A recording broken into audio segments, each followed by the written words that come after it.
What about super horny mesh tank tops and nipples? Yes. Yeah. Specifically about turning points in games where suddenly it's a lot hornier than you expected it to be.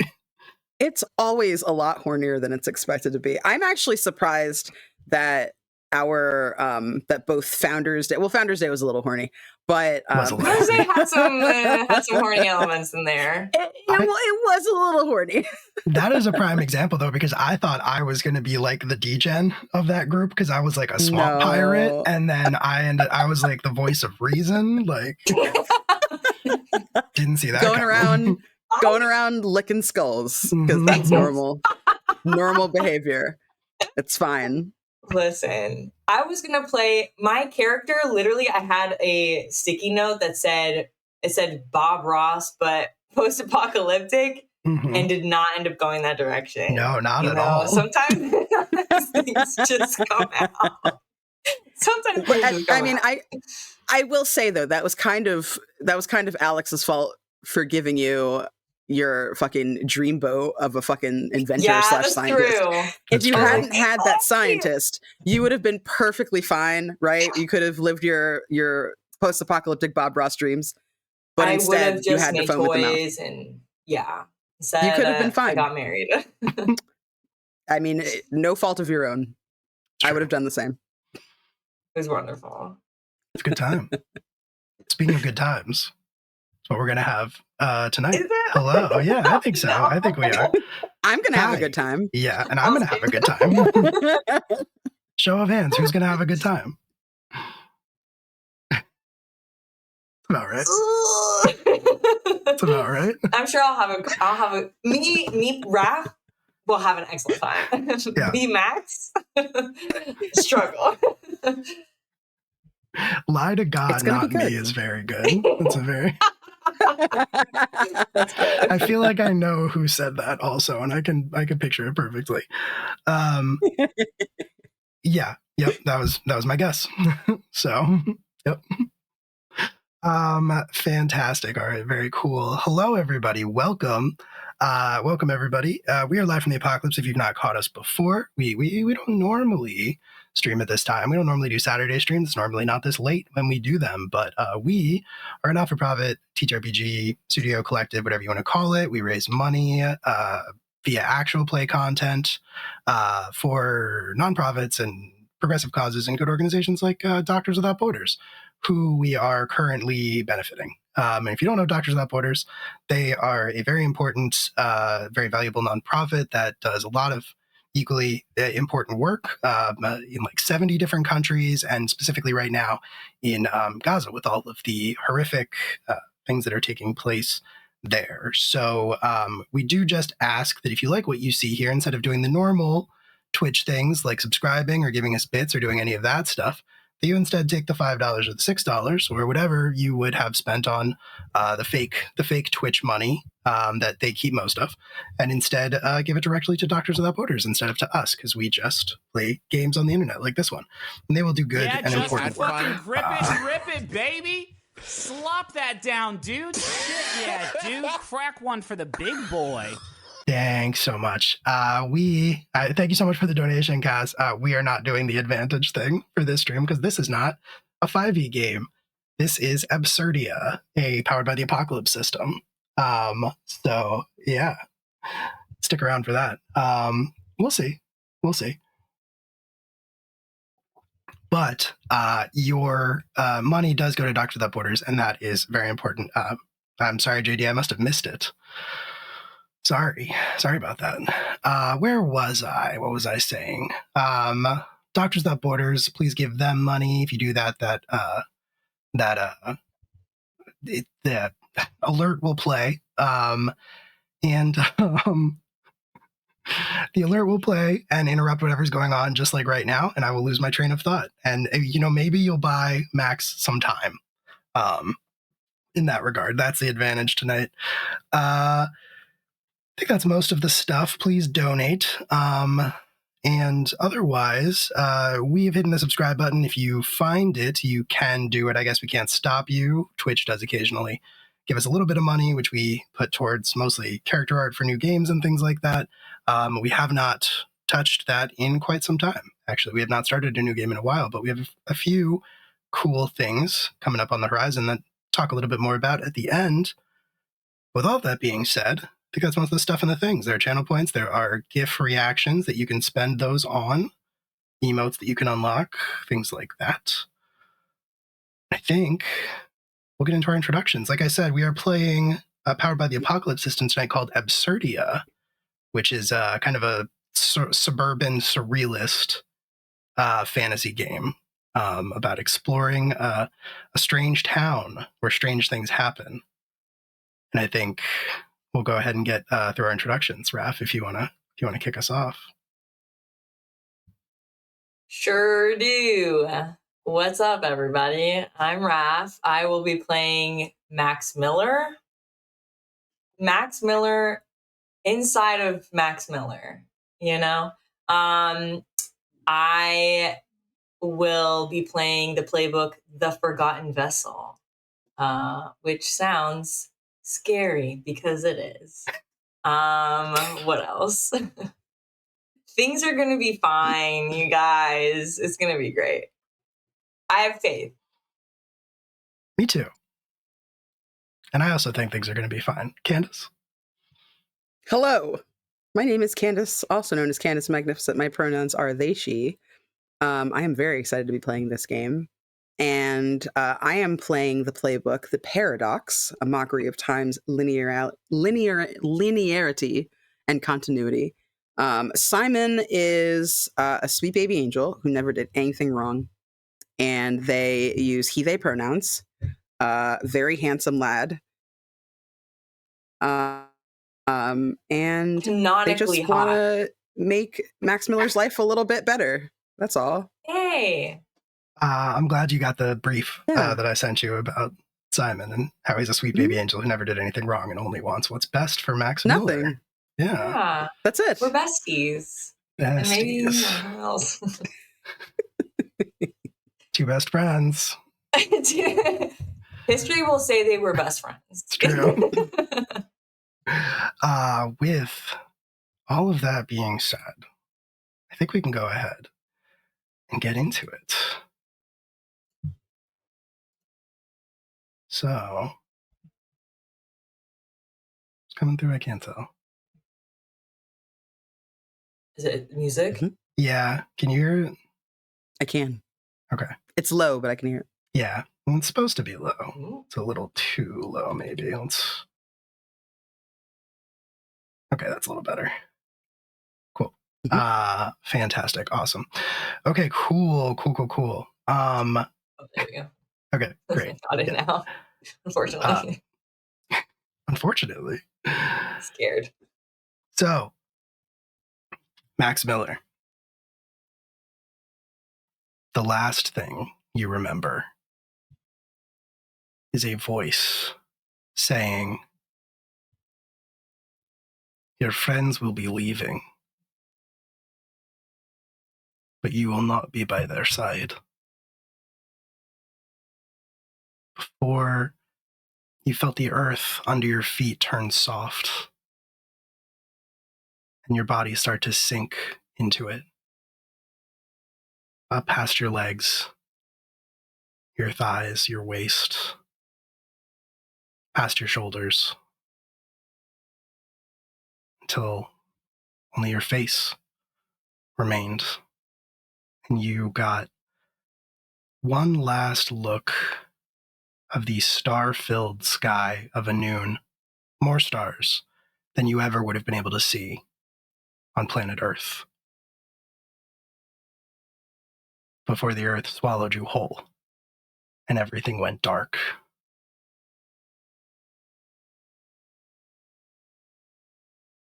And the next thing you know, you wake up in your bed.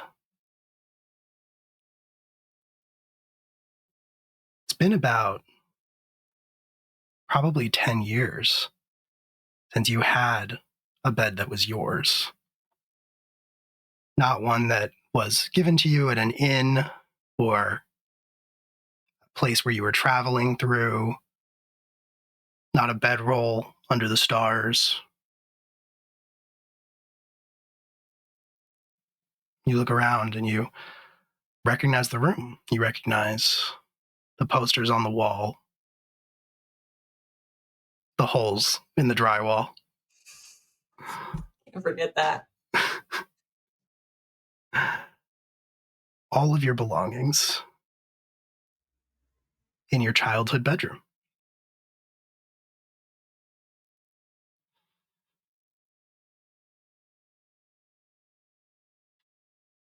What would you like to do? Is it morning outside? Like, does it feel like it's morning? It does feel like it's morning. In fact, it feels very familiar. I think it's been a long time since you woke up in this room, like on a Saturday, where you didn't have, school that you had to get up for or anything like that. School that I had to skip. That you had to skip, correct. Yes. But yeah, there is like sun streaming in through the blinds. I think you can maybe even hear birds singing outside. I think then for a moment, almost waking up from this like dreary sleep, I think Max just goes into the routine that they had when they lived there. Their body moves without them thinking. And I think he's just trying to remember if this is real and if what Anun was and what everything that happened was all like a very, very, very vivid and strange dream. Like that feeling you get when you have a really long nap in the middle of the day and you wake up and you're like, that was a mistake. And you're just trying to recalculate yourself into the world. So I think he just gets up and goes to the bathroom, just like without thinking. Cool. I dig that. And I think that's going to bring us to our first roll, as you are assessing reality, it sounds like. Fuck. Yeah, fair enough. So roll with wits. If you want to spend, I think it's essence. Yeah. You could get, you could, every playbook's essence is a different thing. Yours is vestige. But if you spend that, you can roll 3d6 and discard the lowest die. It's up to you. But if you mark 5, you kind of drop out of reality for a second. Yeah. I'm rolling with wits, you said? Mm-hmm. Fuck, you know. Okay.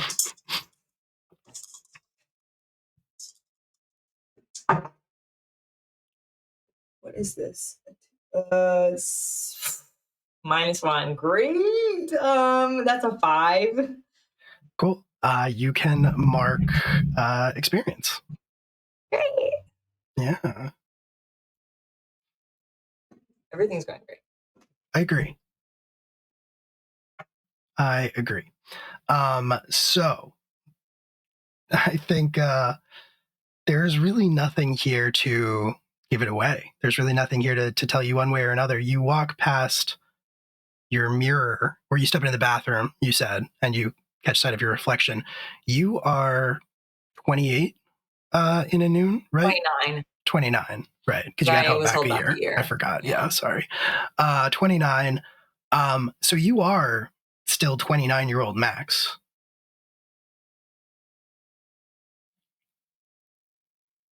Interesting. I think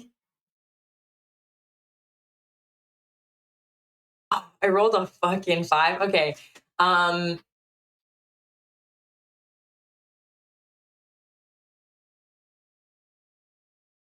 think Max ignores it.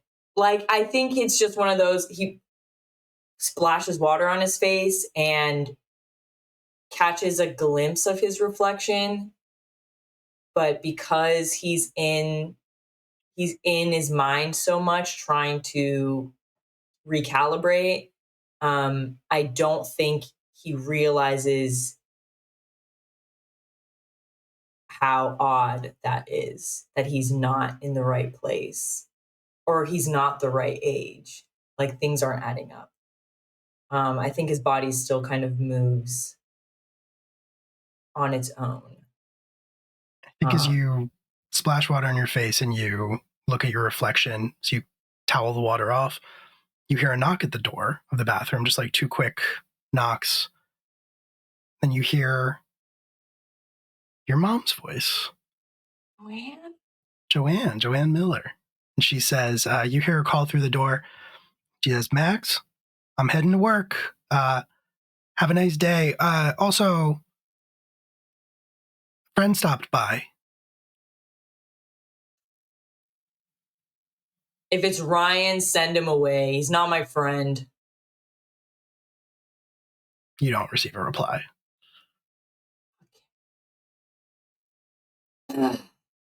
Okay.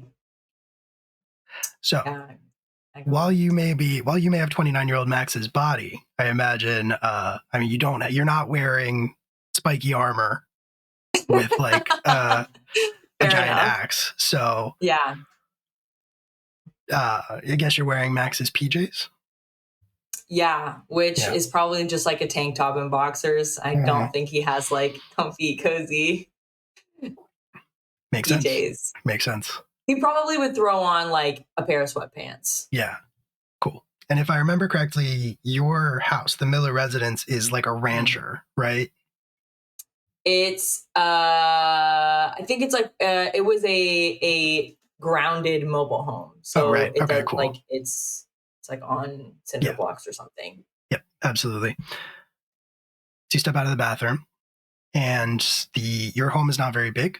So you can kind of see straight through to the little like nook that fills the purpose of like your living room and your dining room simultaneously, where you do see a familiar face standing there, just hands in pockets, waiting for you. You see Simon, which is interesting.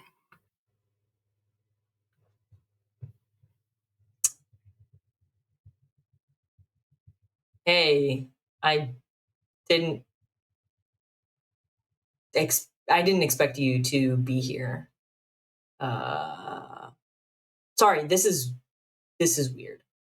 A little bit. What's so weird about it? How late of a riser you are? Whatever. I need my sleep. I don't sleep well at night. What excuse do you want? You don't need an excuse. Not with me. What are you doing here? A friend can't visit a friend? I guess, but I mean you come to my house? I thought we would meet like, I don't know, at the parking lot or something. Normal hangout spots. I wanted to see where you live. I believe this is what it took for me to meet your mom. She's nice, by the way. Yeah, she's a fucking angel. I'm curious.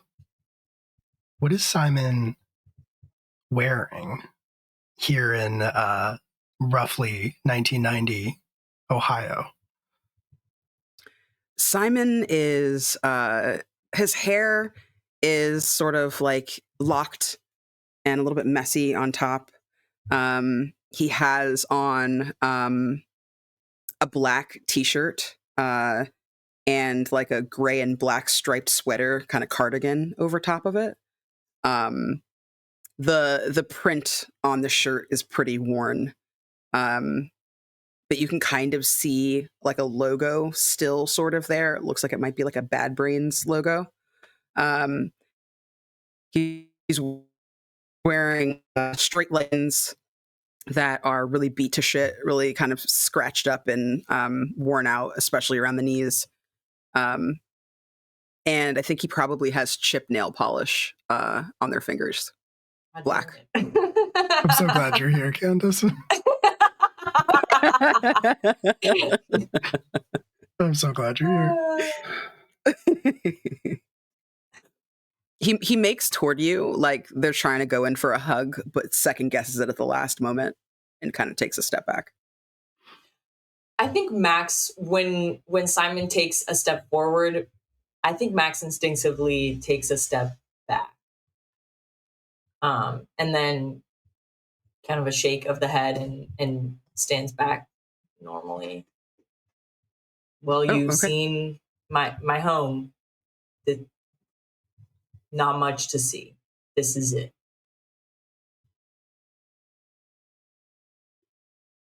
I mean, there's a ton to see. This is the place where you became you.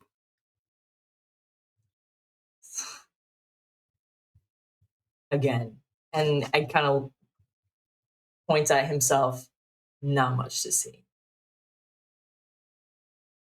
He shrugs, kind of like looks at the ground and then like looks up at you through like the mess of hair falling in front of his face. I disagree. If it makes you feel better, I can wait outside until you're ready. No, it's fine. So wherever you want. I think Max will like look around and see it's kind of messy and just start like scrambling to just pick stuff up from one corner and kind of like dump it in another corner.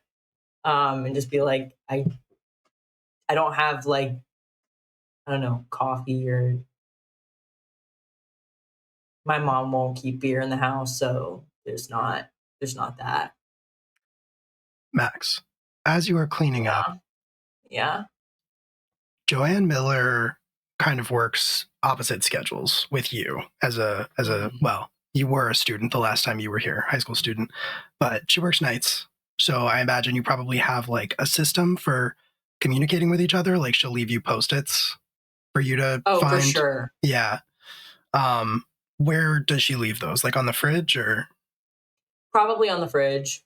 Cool. And just like on the door before I leave, little like places where she knows Max. And there are plenty of those on the fridge, but I think you somehow instinctively you notice that one of them is new. You know that it's new. And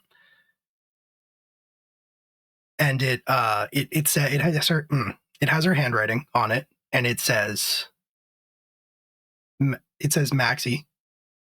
And then it says, don't forget to clean up the birds. Love, Mom.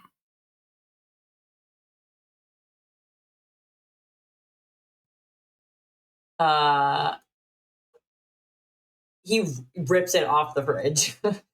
Does not, like, side eyes Simon, does not want Simon to see that Joanne calls him Maxie. And then reads it and confused, but says, I know you want to hang out. I just have to take care of something and let me change, and I got to clean up the birds. If I don't know, bomb stuff. Do you need a hand? I mean, you're here, so a hand would make it go faster, and then we can get to whatever it is you want to do. With the birds or with the clothes? Oh, but with the birds. Clothes I can do by myself. I'm gonna do that. There's water tap. I'm just gonna go do that. And I think he'll turn around and it'll be like he's changed. That makes sense. Into what? Into what? Good question. He has like a ratty t-shirt on. It's blue. It's definitely too big for him. Just like a random like Goodwill shirt. And blue jeans that are scuffed, maybe even a little dirty, maybe even a little stinky. And just like some ratty sneakers. And I think he also has a like plaid overshirt on, and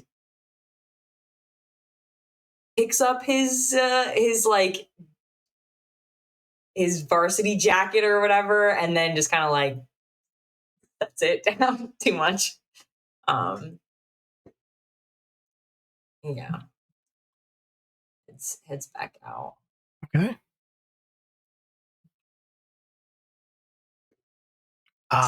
While you are turned around, because you just sort of turn around and your clothes appear on you, your clothes change. When you woke up in the morning, you felt the sunshine on your face, you heard the bird singing outside your window.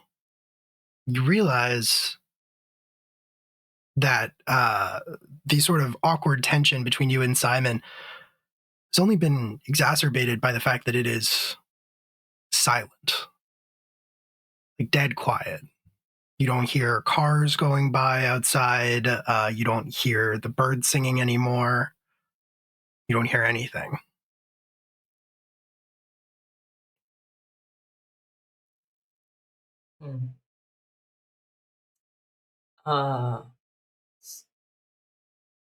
So you said you'd help, right?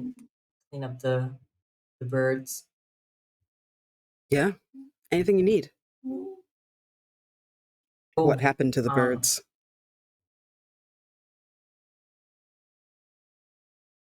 What happened to the birds?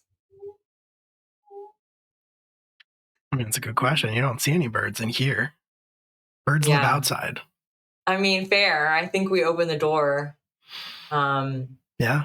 You open the door to the Miller residence and you look out, and your front yard is in fact covered in the bodies of dead birds that look like they maybe fell out of the sky or fell out of the trees. It's hard to say, but you heard like songbirds earlier, and you don't see any songbirds. You only see ravens.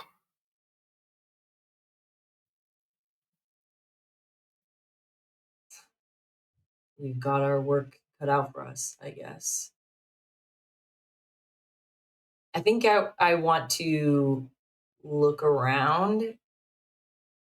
What does this look like my normal?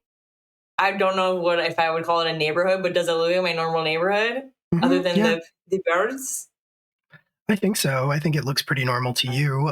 It's a pretty quiet sort of like back street, I'm imagining. Probably a few other homes on it, like on the same side of the street as you.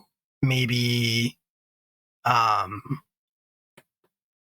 like some kind of empty like commercial real estate space across the street from you that's just like fenced off and overgrown. There hasn't been anything there for like as long as you've lived here. But yeah, I think, on one side of you, that your neighbors on that side are very like, this older guy lives alone, very obsessed with the state of his lawn. He's kind of always getting on like your mom's case about the state of your yard and how it's a little overgrown. Still like immaculately cut.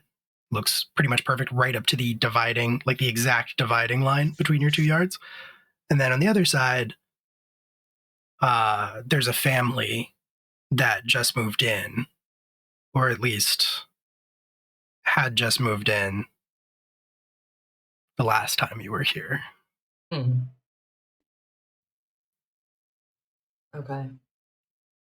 I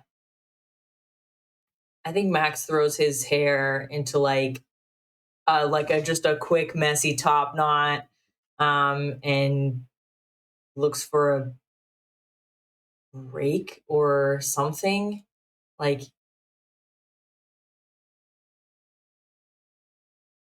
and I think also turns to Simon and says,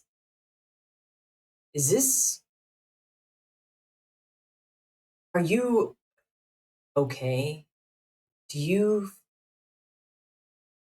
everything okay? As far as I know it.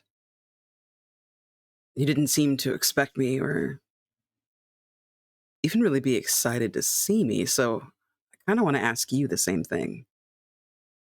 Yeah, sorry, dude. I'm happy you're here, I guess. I don't know. Things have just been kind of weird since I woke up. As he's just like raking up birds. Mm-hmm. I think Simon is holding open a trash bag, like for you to dump them into. And it's like, only since you woke up? Because I've missed you longer than that. Did we not see each other yesterday? Or, I mean, can't have been that long ago. Wait, how long has it been? He kind of sighs. And I don't think he answers you.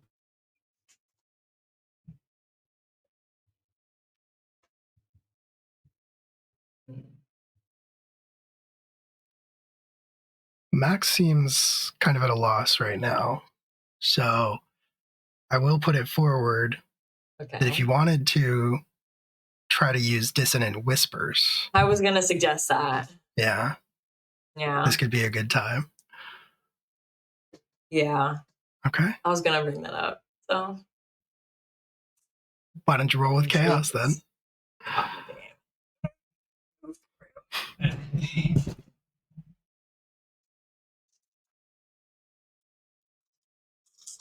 I think as he's asking this question to Simon, I think he's just like holding on to one of the ravens in his hand. And then I'll oh, it's I get a +2. Okay. Yeah. That's an 8. Okay. Okay. Not too bad. So you get to choose one from the list below: a path forward illuminated, a vision of what may come to pass, or an answer to a question that haunts you.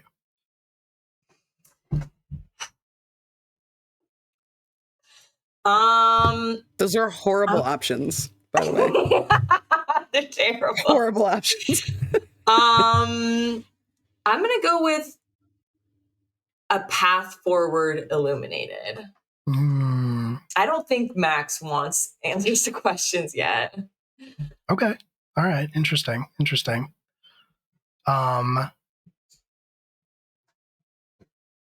Fair enough. Cool. I think that's fair. What are you looking for? Like, I know a path forward, but like, what a path to what are you thinking? I think to, in as much of a way as possible, logic his way through this. Like when you're actually in a dream. And I think he's just literally trying to remember, like, Simon is here for a reason. We probably had some sort of plans. It's Saturday. Like, what am I, like, what were our plans? What, I'm clearly forgetting something important for today. Absolutely. Yeah. Absolutely. the bird that you were holding in your hands Mhm. coughs twice, like dusty little like coughs. Whoa, what the fuck?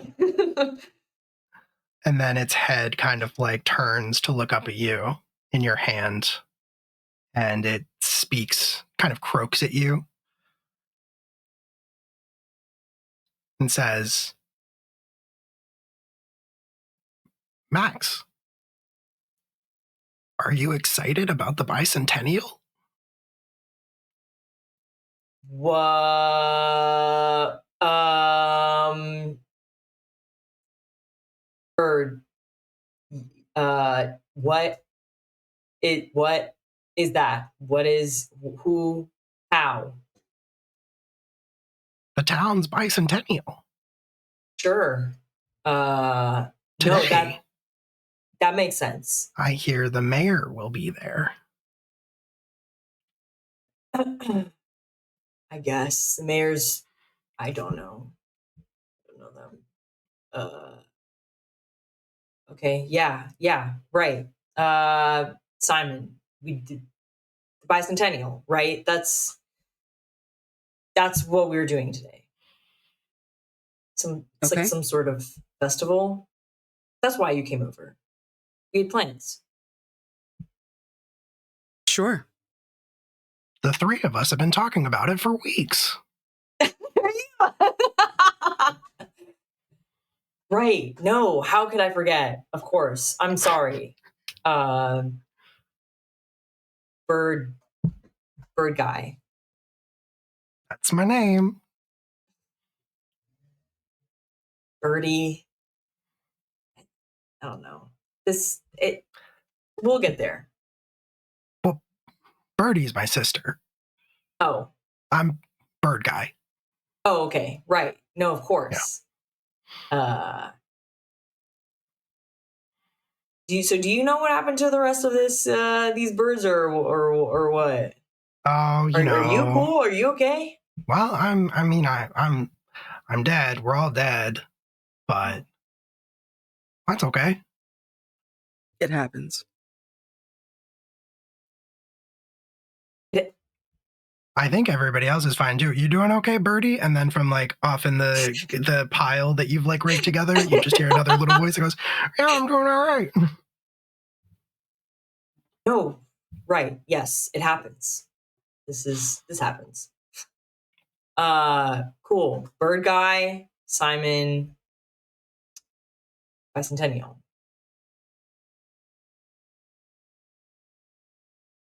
But there's gonna be corn dogs or something. Of course, there's gonna be corn dogs. I'm sure. Right, bird guy. I don't know if they're bird-sized corn dogs for you, but I've never had a corn dog. Is it good? you've never had a corn dog. Where the fuck? All right, let's go. We're going to get you a goddamn corn dog. They look questionable. Especially the way that they don't look at the oil, or honestly don't smell the. Actually, you know what? Don't get close to the stand. I'll get it. Okay. I trust you. He grins at you. Yeah. Right. Okay. Yeah, we'll head into town. Okay. All right. You finished cleaning up the birds per your mom's request. You're done with your chores for the day. You've got Bird See you, Guy Birdie. in hand. You know, Birdie calls out from the pile. Says, "Have a great day, Max. See you when you get home." You step out onto your street and you start heading into town. You walk to the end of your street past the house with that immaculately clipped lawn.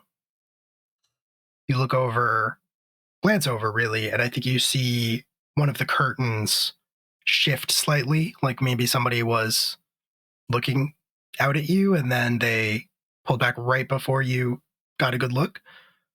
But you can't really say for certain. Could be like a fan or like an air conditioning unit or something inside. It's hard to say. But when If you want everybody's lawn fucking cut, let us borrow your lawn cutter, dude. That guy sucks. He doesn't seem pleasant. I mean, what kind of asshole is trying to lord over someone else's kingdom? Am I right? Right? He should just leave you guys alone. Right? I don't know, like Joanne works too hard for that shit. Joanne works hard, okay? Wait, don't call my mom Joanne. I don't. Oh, do you want me to call her mom? No, that's worse. I don't like that either. I don't. Just, Mrs. Miller, then. it's better. Okay, all right. Boundaries are good. It'll be Miss Miller, though. Ms. Miller. Yeah. Got it. Okay. You can feel like a little bit of energy as like the distance between the two of you is closed. Like your shirt sleeves probably rub as we walk into town. Yeah. That's good. That's very good. Very, very good. You reach the end of your street and you turn onto the next street. But this street does not look the same. Yours almost identical to what you remember. And this one, it seems different, it seems strange, but not in a way that feels unfamiliar, I guess. Like it makes sense, but also Sure. that this isn't what it used to look like. Right. And it just it stretches out much farther than you expected it to. And there's like a playground on one side with a lot of trees planted in like every 5 feet or so on the sidewalk. And the other side, it's like the front of that abandoned retail property. Similarly, on the sidewalk, there are trees planted, but the trees now, they were like, dogwood trees or something.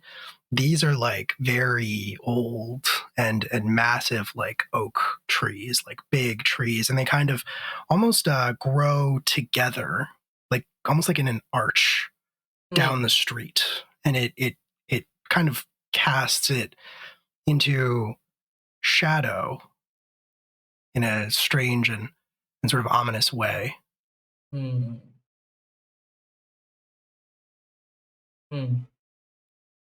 I don't know what the fuck they're putting in these fertilizers. I swear these trees were like brand fucking new. How long has it been since you've been back here?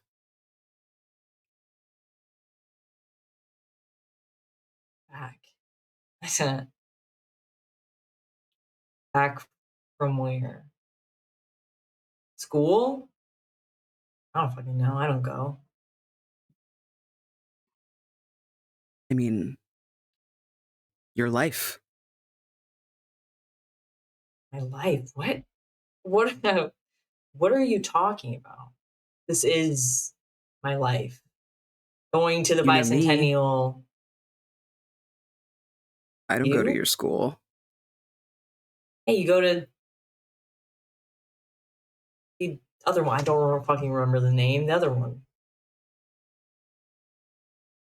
Or are you what? Oh. Homeschooled now or something? Like, Okay.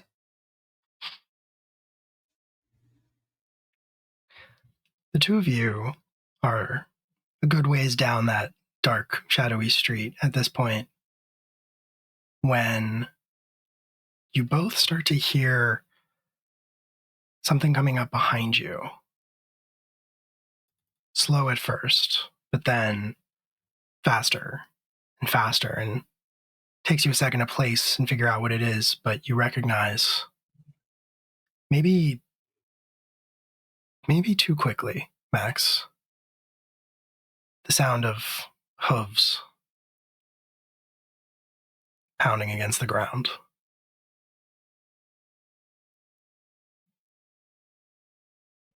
I turn around. What is it? You turn What around. it was? At the other end of the street, Jumpy? where you had turned from, doesn't appear to be jumpy. The other end of the street, where you had just come from, there is a figure standing there in the middle of the street. Can kind of only get a good look at its silhouette because of the shadows that it stands in. At first, you think it's a person riding a horse, but upon closer inspection, you realize it's not. It appears to be something almost half human, half horse, like a horse with the torso of a man. What's odd about it, though, is similarly at first you think that maybe it is covered in this strange sort of spiked armor.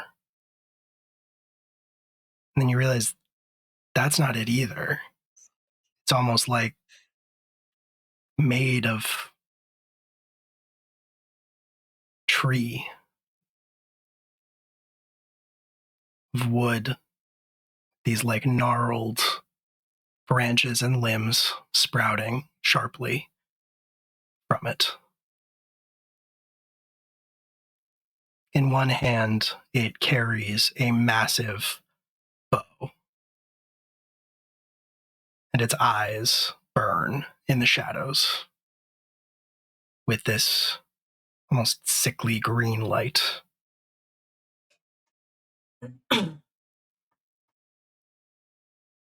Bird guy, you know what the fuck's going on here? Oh, that's not good, Max. It's not Nope, we should probably start running. running.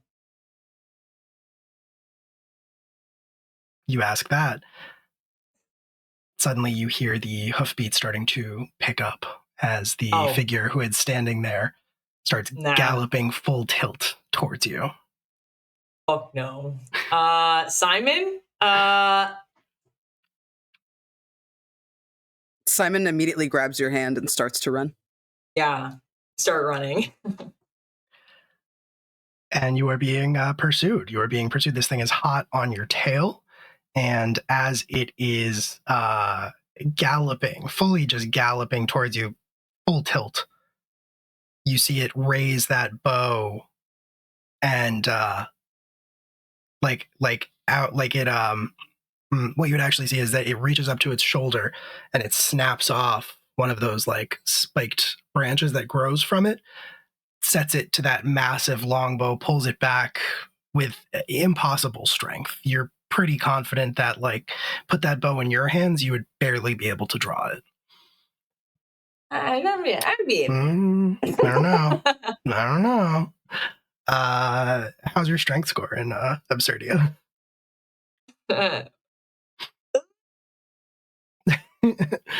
Anyway, it draws back that bow and it unleashes a giant arrow, essentially, a giant arrow directly at your back, Max. What do you do? What do either of you do, for that matter? At my back? Mm-hmm. I think Simon and I are holding hands. I think I just grab him and throw both of us to the ground. Okay. Bird guy's probably flying. I'm going to need you to roll with wits then. Bro, no, please. No. Need you to roll to save your skin. Oh, shit, yeah. You could spend an essence on this. You could... yeah, I will. I will okay. spend an essence. I'm trying to protect a buddy. Okay. All right. Okay. So that's 3d6 then, right? And then drop the lowest? Correct. Okay. Lowest was a 2, so get out of here. So that is... well, that would be a 10, but it's a 9. Okay. So you can choose to escape or not, but there will be a price to pay if you do. Great. Yeah, I think I slam both of us to the ground. And maybe once I feel the arrow pass over us, we just kind of scramble up and I think if it's possible to cut through the trees, like not continue down this path, but if the trees are so overgrown, maybe we can like slip between two and just run into presumably the next street. I don't know anymore. So on the side of the street where you are walking, if you cut through those trees, there's a playground on that side. Great. Yeah. So you can do that. You can try to cut through the underbrush. This thing, this sort of centaur-like creature is much bigger than you are, and if you had to guess, it would not have the same ease cutting through the forest, like the trees off to one side of you. So if that's what you want to do, you can absolutely do that. I do think the price you have to pay.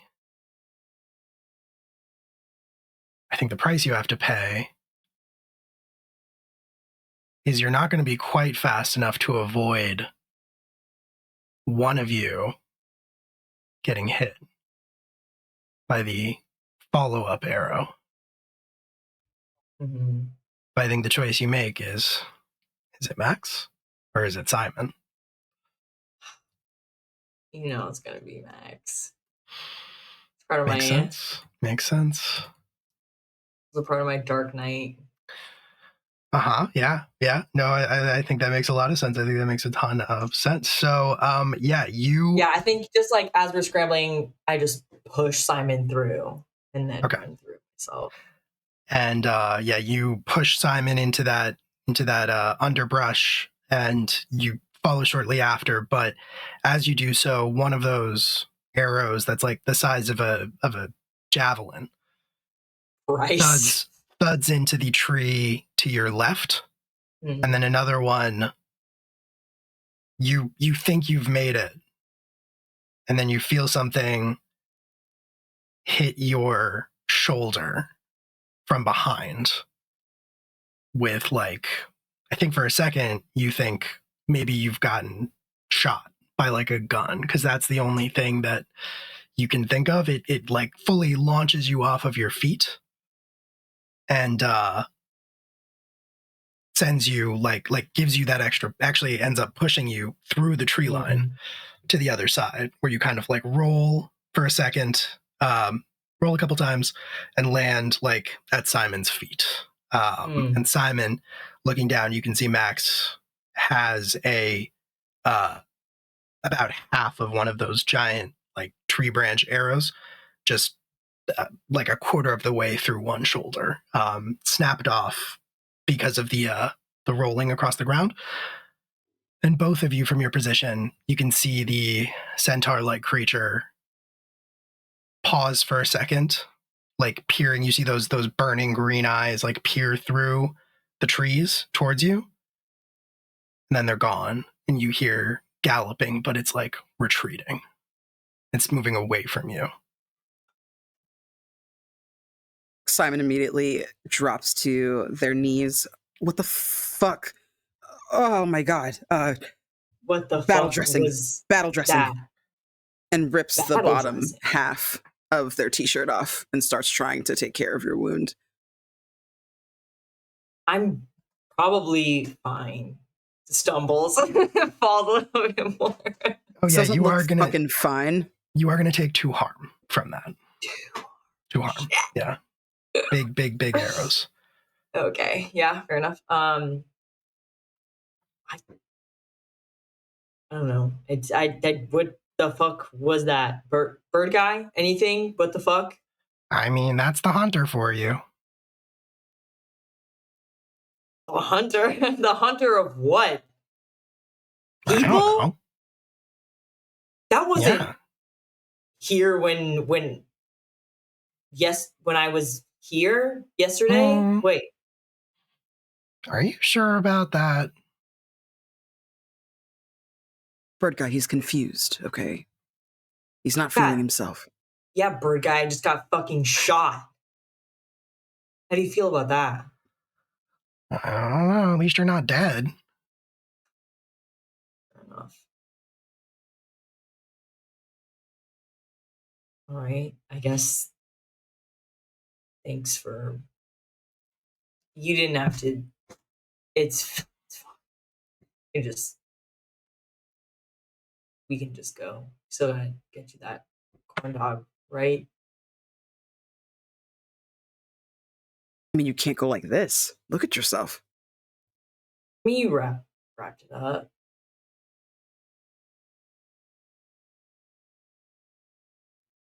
I have a question, GM. Mm-hmm. Am I allowed to roll assess reality? Oh, absolutely.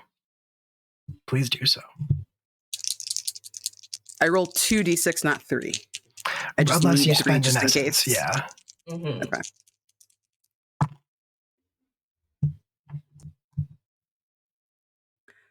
Yeah, I don't know what's going on. Okay. I got a 5. Okay. All right. Mark Great. experience, but yeah, I Just mean, two hot idiots. they might guess.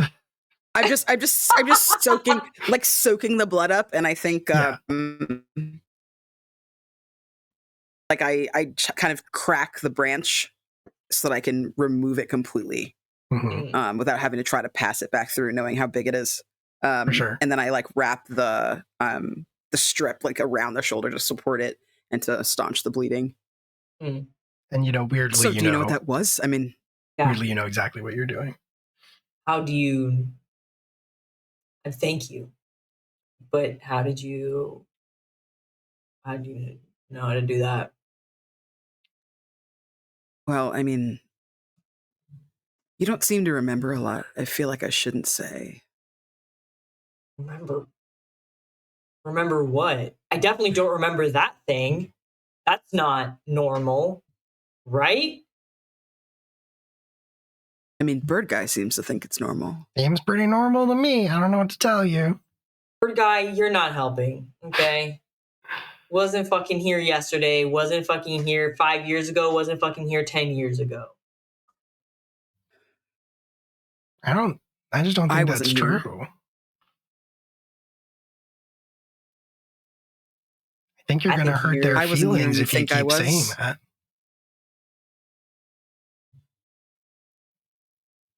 All right, let's sit for a second. Also, hurt the feelings of someone that just shot me. I don't know if that's a balanced transaction.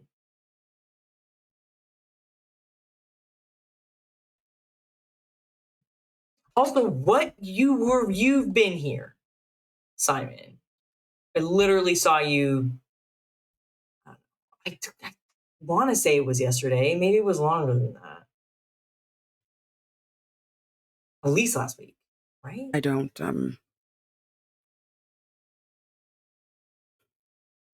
I was a knight in a past life. That's how I know how to do this. The Avalon High Blue Knights. That's right. Yep.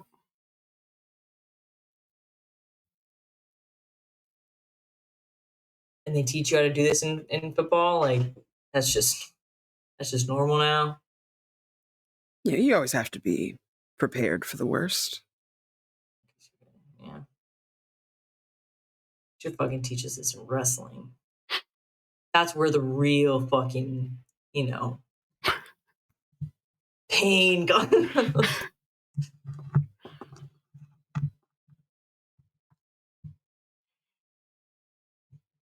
He looks at you for a long time and cups your face, and his hands kind of peers into your eyes. Are you sure you're good to get up? I'm fine. I'm fine. Okay. Thanks. If that thing comes back, we don't hesitate, right? We run. Yeah. I mean, it's close enough we could grab the bow if we snapped it, which between the two of us, I think we can. I don't think I want to get close enough to that thing to get its bow. That's all right. No offense to you if you're listening. You know what? Nah, full offense. You shot me.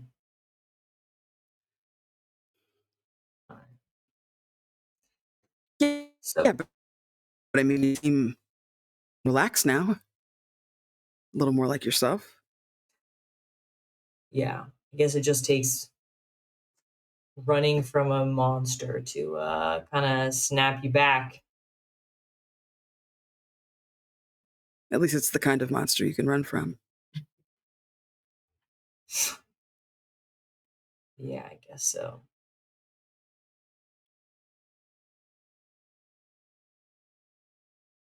So playground and bicentennial. Do you think we should tell people? Like, there's a whole ass celebration going on. We can try. I mean, if that thing's running around shooting at people. I mean, shouldn't they already know? Bird guy, it's pretty normal, right? Yeah, pretty normal. Happens to Max all the time. What? This is literally You've lived here your whole life. I mean, yeah, but this has literally never happened to me. I've never seen that. Are you sure about that? Am I sure about that? I don't know. I try to think back. Do you want to try to assess reality again? Do you want to roll with wits? Yeah, I guess so. Okay, let's do it. Everyone's so calm. Everyone's so chilling. Mm-hmm.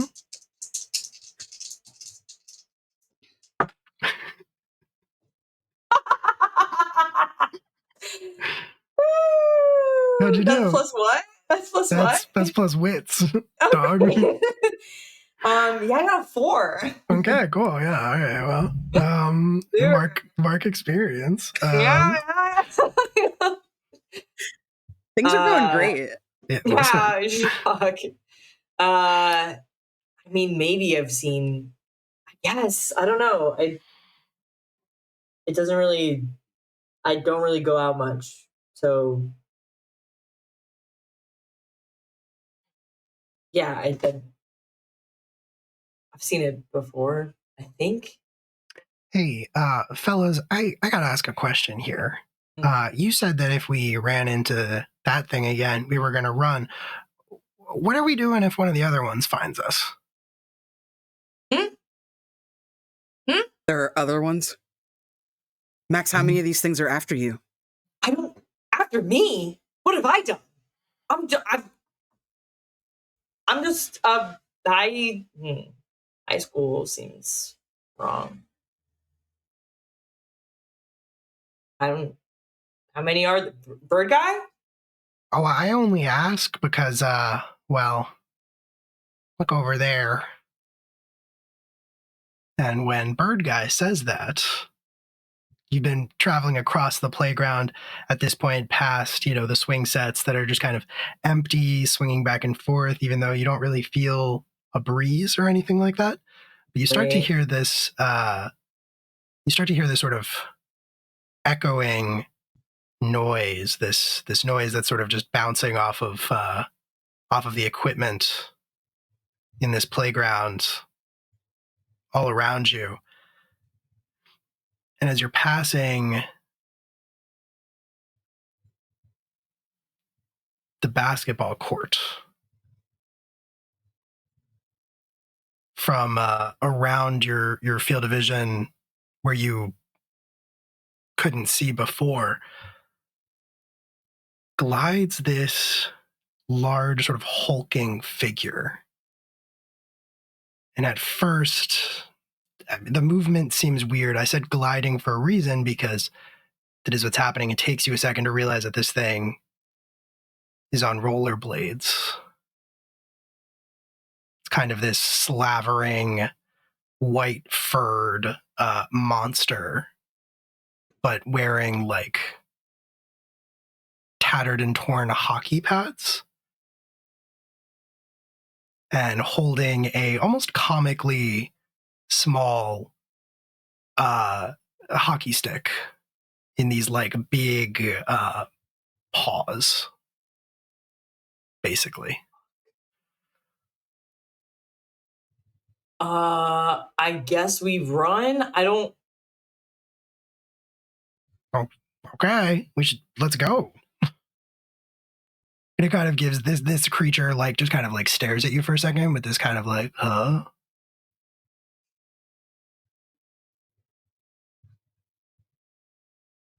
I reach into my pocket, see if I have maybe a cut of meat or something in there. Oh, okay. Interesting. Throw it, throw it behind us as we run. Oh, okay. All right. So you're gonna try to throw like I'm happy to say that you have like a Slim Jim in your pocket or something like that. Hell yeah. Combination like cheese stick Slim Jim. Disgusting. Absolutely but okay. nasty. Who knows how long that's been in that pocket? Incredible. So then I think you are hoodwinking, actually. I think you're going to roll with cheek there to try to distract this creature.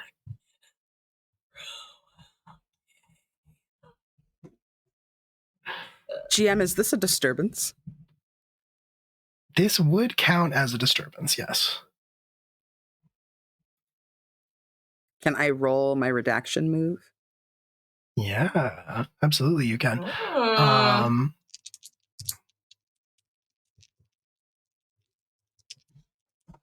That's with chaos, yes. Mm-hmm. Okay. I rolled a 7. Okay. You got a 7. Candace? I got a 7. Okay. All right. Very cool. So you have 1 hold that you can spend at any given point to declare a specific event happens in the future. You gain +1 ongoing on any action that makes that event meaningfully more likely to transpire. If an event comes to pass as you described, you refresh your anomaly track. So yeah, basically you can at any point, you don't have to do it now, but you can declare an event that is going to happen in the future. Cool. Hoodwink, your ploy works, but I introduce a complication or consequence. Yay! Which is interesting.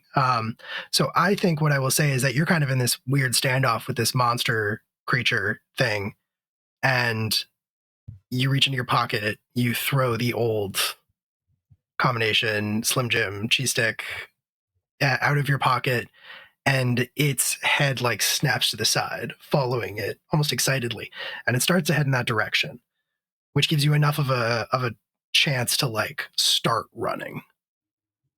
But when you start running, you've activated something in it, and you're gonna hear it like behind you. You look over your shoulder and you see where it was skating towards the Slim Jim that you threw.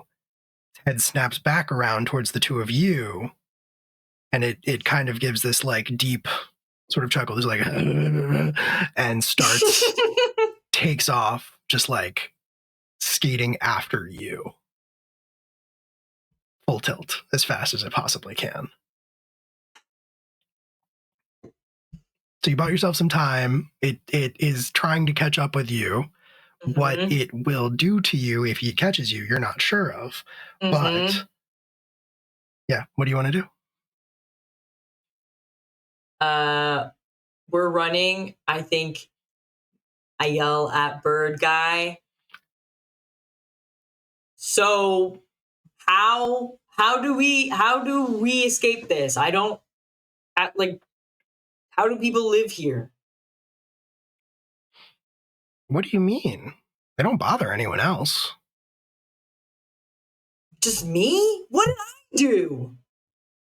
They're looking for you, Max.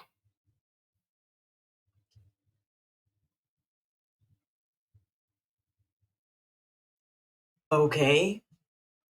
I think then as we're running, turn to Simon and say,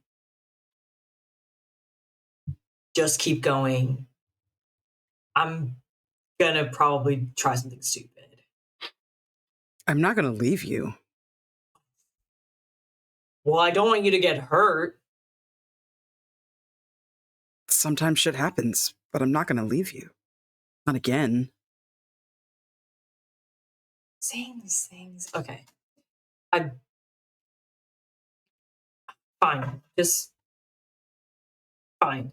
And I think Max is gonna stop and turn around. And I think he's just gonna yell, "Bad dog," and try to like stop it and try to make it stop. All right, very cool. I like that. I think actually what you are doing in that case then is you're going to embrace chaos. Hell yeah. And that is the advanced version for you. Yes. Because you have marked for chaos. So you're going to roll with chaos. Cool. You are contending with the source of entropic power. Cool. And I think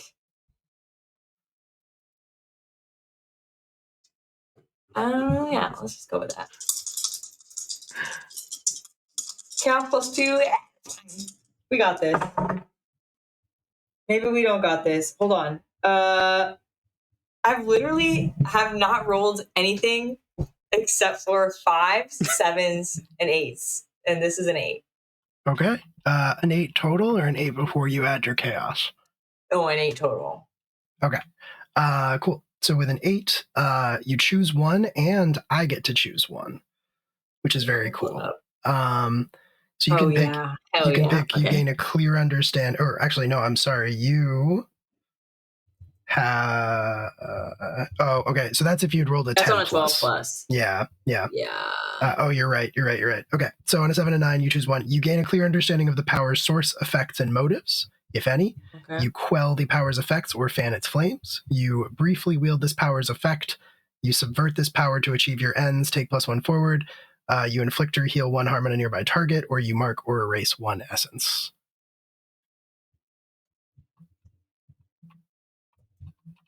Yeah, I think I'm gonna go with the first one. You gain a clear understanding of the power's source, effects, and motives. Okay. I dig that. Okay, cool.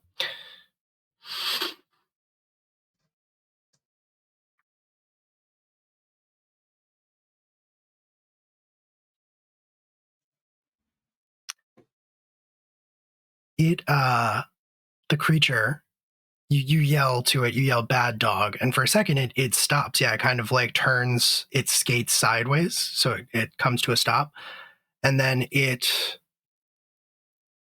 kind of cocks its head at you in a very animalistic way, but not like a primal or like savage way.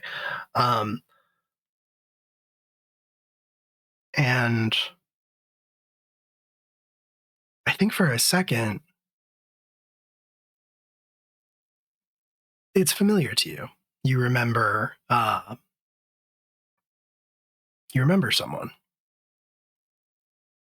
You remember someone who has stood at your side for years and always had your back, saved your life, and whose life you've saved.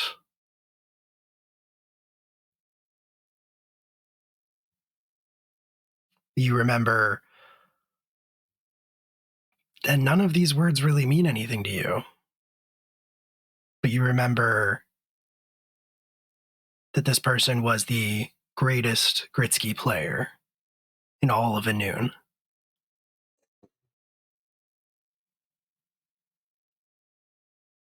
Do I remember a name?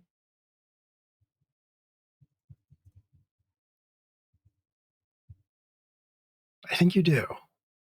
I think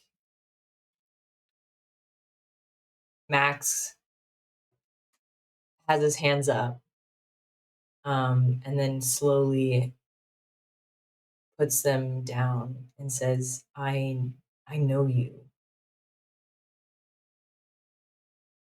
Something with a W.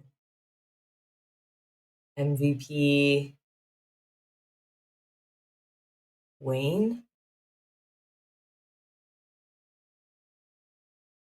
and it doesn't drop to all fours because it's not really built to do that. It's almost got more of like a gorilla build, but it does sort of drop to like it does sort of put its massive hands like down on the ground. So it's not just up on those skates. And it kind of starts like inching closer to you, like sniffing the air as it gets closer. But I think as it gets, what are you doing? I'll tentatively put out a hand. Let him sniff it. Yeah, you hold out your hand, and it is sniffing the air as it's drawing a little bit closer to you, inching closer, inch by inch.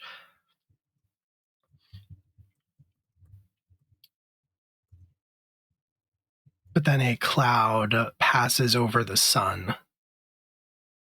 The playground, the shadows lengthen. The air gets heavier. I also get to pick one from this list, you may recall. Fuck, I forgot. And I am going to fan its flames. So as the shadows lengthen and Horrid. it gets the I know I'm a monster. As the shadows lengthen and it gets dark, the air grows heavy. A change kind of comes over it, and you hear a low growl start in its throat.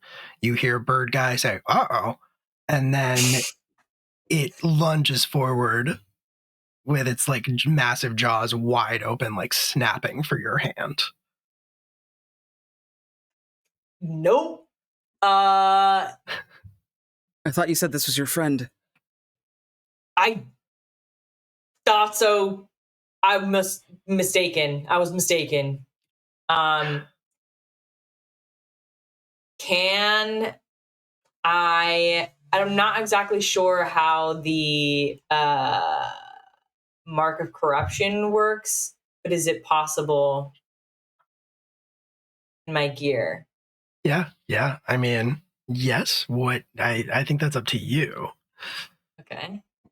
If you want to do that, I think that is going to be fighting for your life. I think you're going to roll with pluck. Okay. I mean, yeah, I think so. I think this thing just tried to snap at me and is jumping toward me. Yeah, to me it kind of sounds like a reflection or like a holdover of your, beast form. Yeah, that's why I chose that one. Yeah, that's what I figured. Yeah. Yeah, I think he takes a step back, and then launches forward and just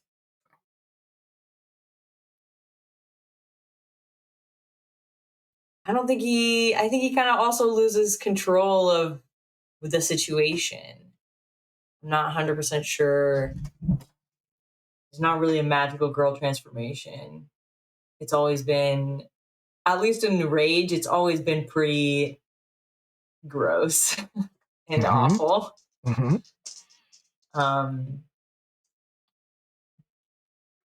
Cool. So I'm rolling with pluck? You're rolling with pluck. Okay, cool. And I'm going to use Vestige as well. Cool. All right. So you're rolling 3d6. Yuck.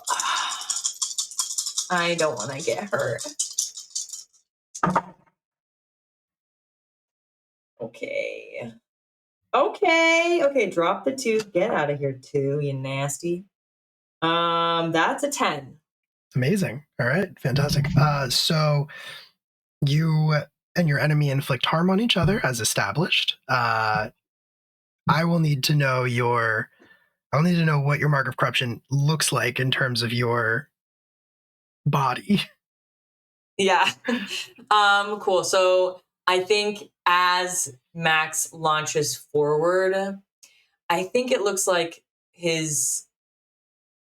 before he committed himself to the Raven Queen, I think he almost mirrors that wolf-like beast form.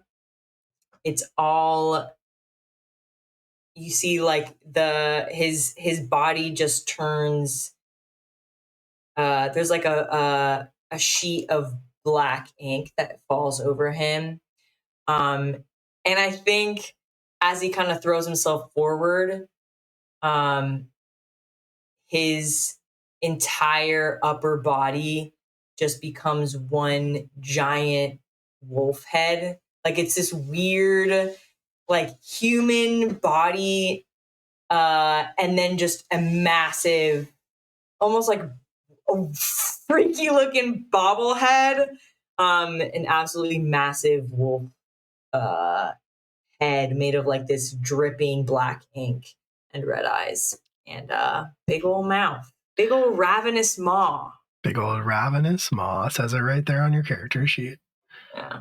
Fantastic. All right, cool. So you're going to inflict harm on each other as established. You can choose to inflict more harm, suffer less harm, gain an advantage, take something from them, or force them where you want them. Pretty standard PBTA options here. Okay. Hold on. Fight for your life.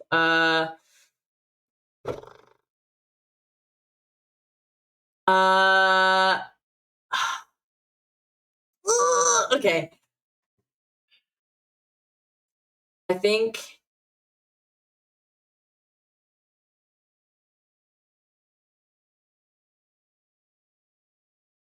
I'm going to take something from them. And I think it's going to be the Gritsky stick. Okay. All right, cool. I like that. You're taking their Gritsky stick away from them. Fantastic. And then what's the other thing you're picking?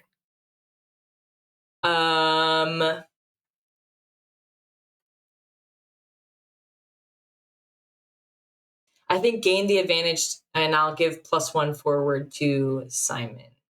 Okay. All right. You're giving Simon +1 forward, and you're taking the Gritsky stick away. So, yeah. You did not pick to suffer less harm. I will point that out. Was that a mistake? Well, I don't know. I mean, you might take some harm. You are going to take 1 harm from that. Okay. I can take 1 harm. Well, you only got 5. I mean, that puts you at 3, but that's fine. I mean, I got 2 left. Is there a way to heal in this game? I just hovered over the question mark box on the character sheet, and it says, when you mark your last harm box, you are dead unless someone can act immediately to save you.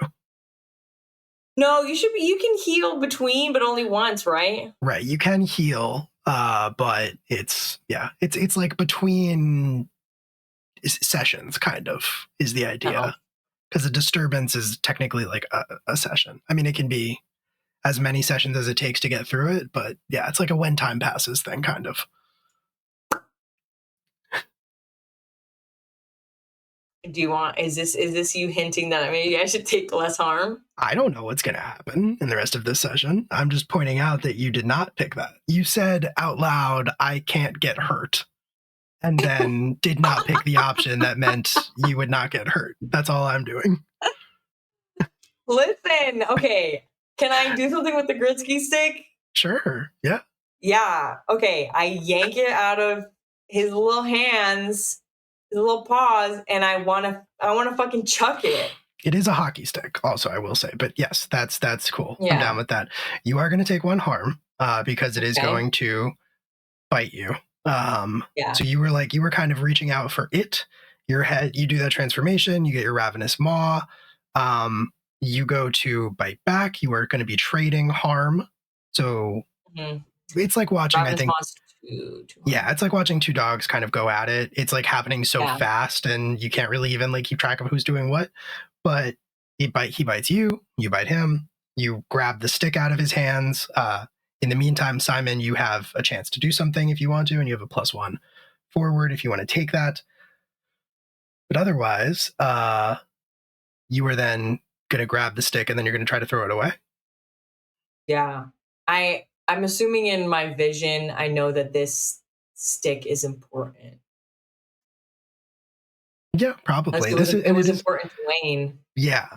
Yeah. It is a hockey stick, not a Gritsky stick, but yes, I think you know that.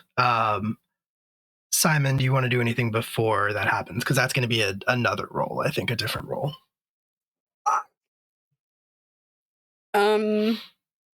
Is this a source of entropic power? It is a source of entropic power, yes. It is part of the disturbance. Okay. So I think I'm going to try to... I take out my weapon seemingly from nowhere. Yep. And I hold it in both hands and try to maneuver myself so that I'm not necessarily standing directly in front of Max, understanding that he's in his zone and he's contending with this thing, but almost adjacent so that this thing is flanked from more than one side. And I want to embrace chaos. Okay. And your weapon, just to be clear, is listed on your sheet as a Zweihander. Zweihander. It is a big sword. What? Holy shit, that's awesome. So roll with chaos. Okay. That's an 8. Oh yeah. Not having the best rolls tonight. I mean, you're But not I got feeling We're both just cruising right now. You're rolling better than like when you try to assess reality. That's true, Yeah. but also that means that you get one now, and I don't like that. Are That's you allowed true. to choose the same one that I do? I don't see why not. Ugh, terrible. I would like to quell the power's effect. Okay. I think that makes a lot of sense. I think that makes a lot of sense. And I really like that. Did you add 1 to that roll? Because you got +1 forward from Max? Okay, cool. Yeah.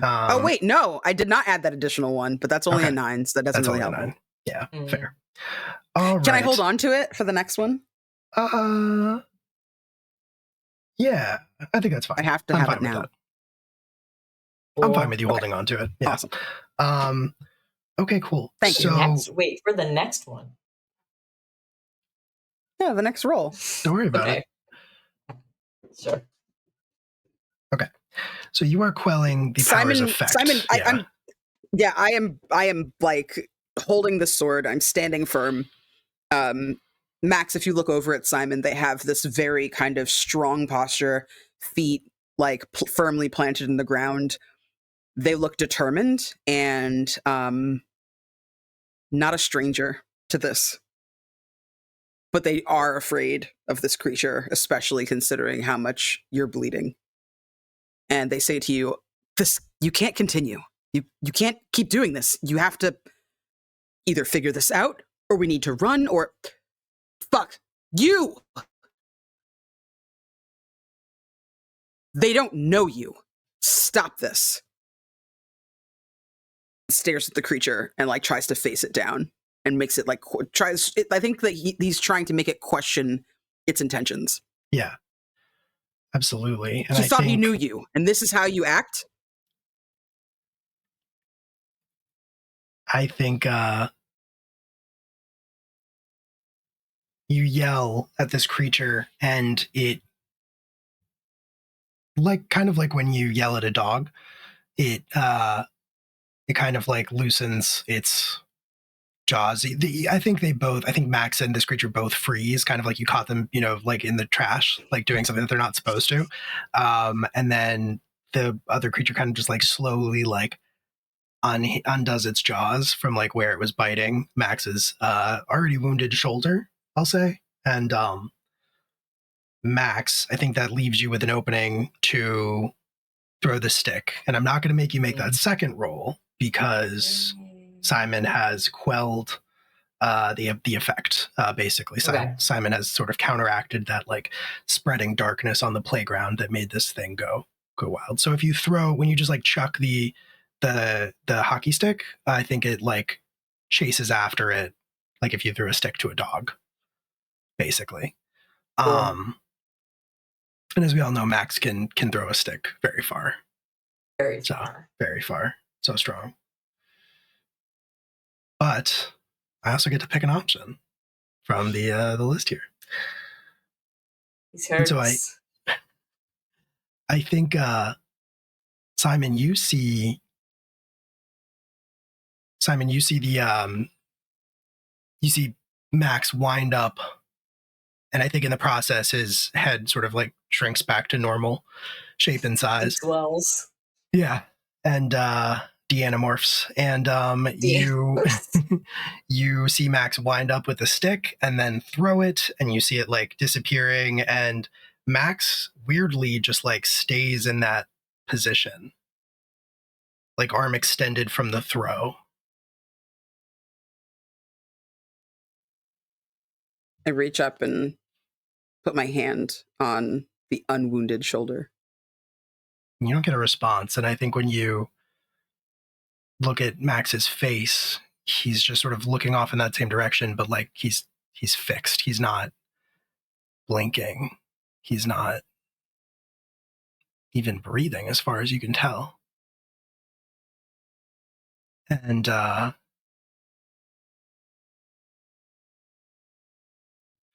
I think at that point you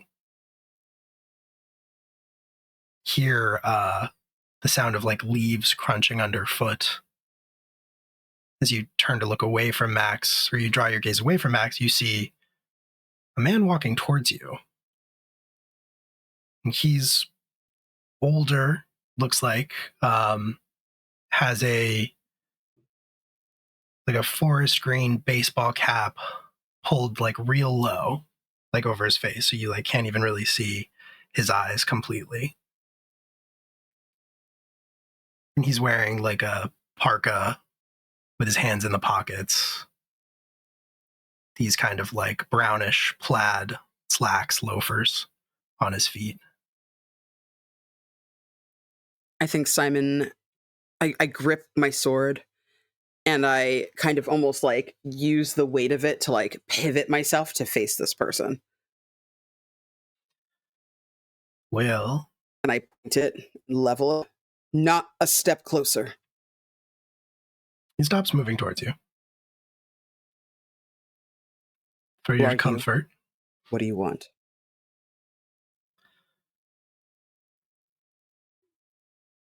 just a concerned neighbor.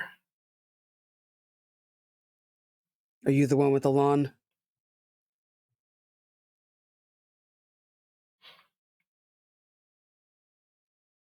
I like to take care of growing things.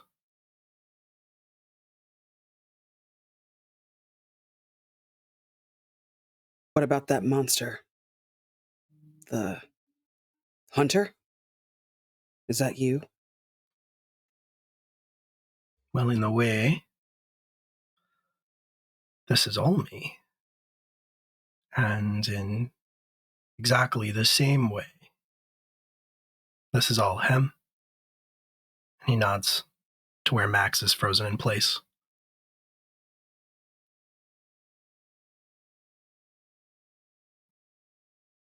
You are not What's it going to supposed take to for you to be let him go? here.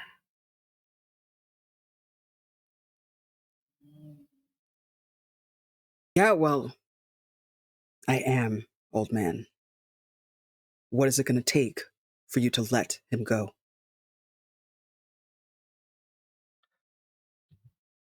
If I didn't know any better, I'd almost say that you care for him. A blush flashes across Simon's face, and he shakes it off.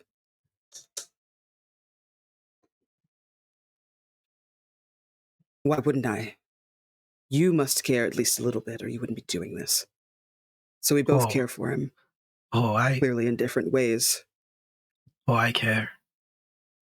But you are a shadow, left behind for one purpose.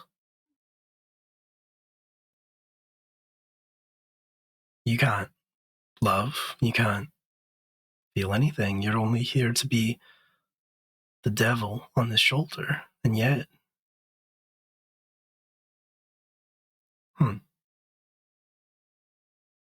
What are you becoming?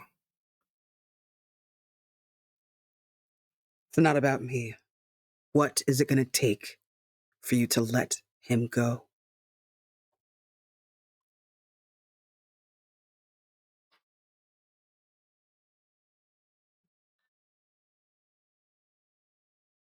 I won't. Not yet.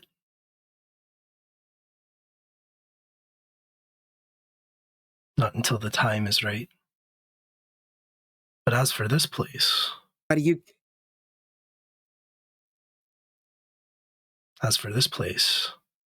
the question you should be asking is, when is he going to let go?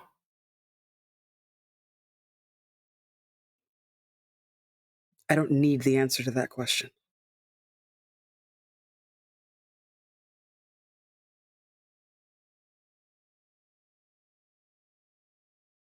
Well, I put him here.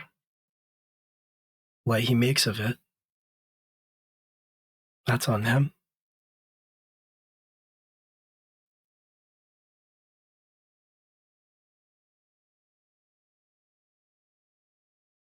Why won't you let him remember?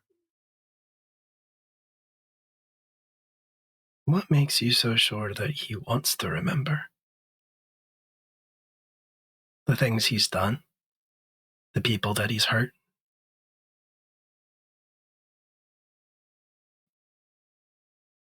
Simon's gaze falls. I think a lot of the fight kind of goes out of his shoulders.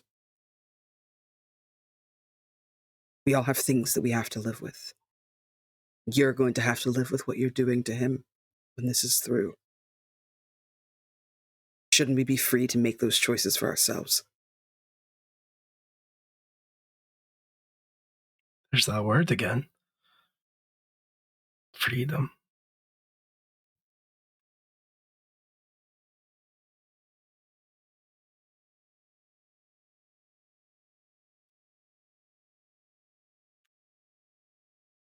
As long as he's here in this place, he's exactly as free as he wants to be.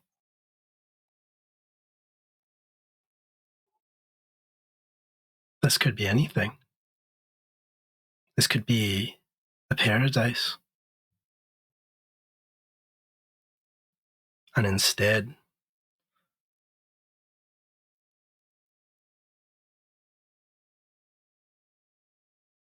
look what he's done to it.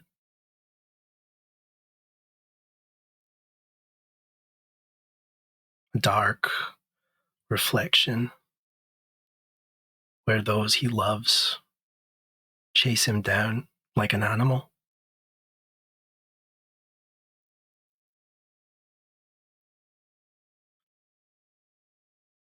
Do you think maybe in this place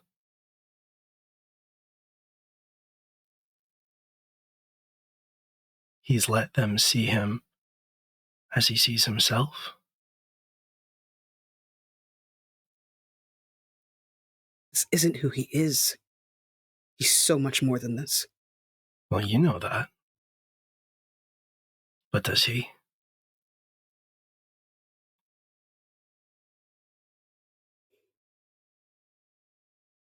I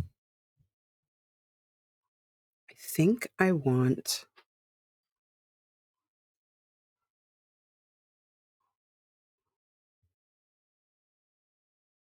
I think I'm going to use my redaction on this shithead.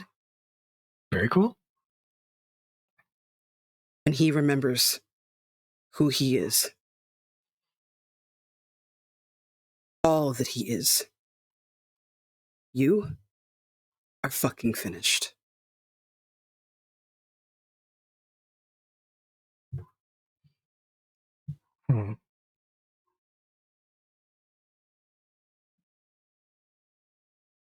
No, my friend. I am only getting started. And then he'll turn And he'll start walking out of the playground, out of the park. Simon keeps his position and holds, trying to decide whether or not he wants to attempt to run this person through. Mm-hmm. And then remembers that Max is frozen behind him.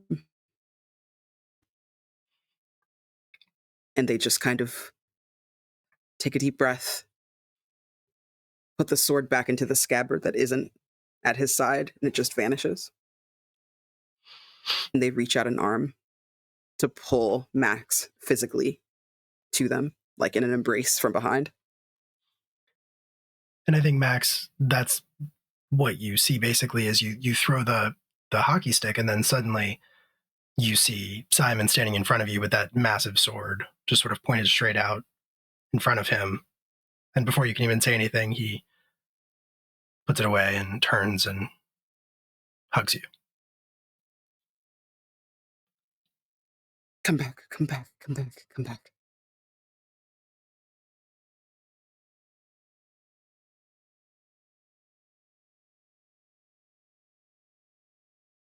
I think you're muted. You're muted. Thank you. I think you see it's not hidden. Absolute frantic panic on Max's face. And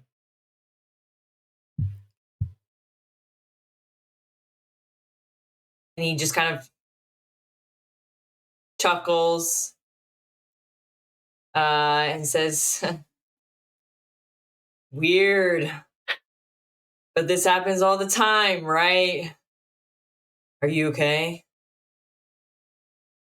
No. No, we're not okay.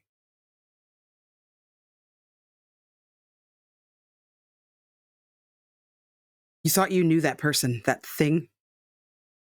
That was your friend? Yes, I thought I did. I thought I recognized, I don't know, Wayne. Does he always look like that?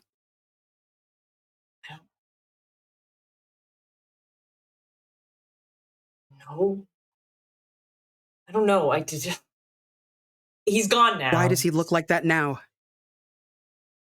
Why are you asking me that? I didn't make him. I think you did.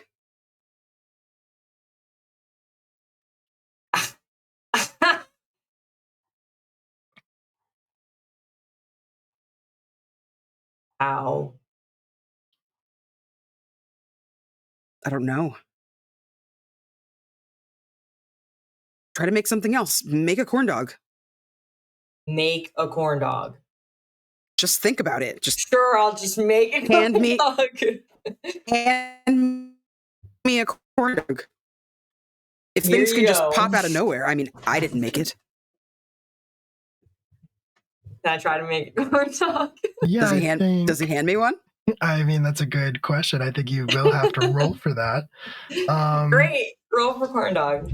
I think it's embracing chaos also. I think it's plus chaos. Yeah. For sure.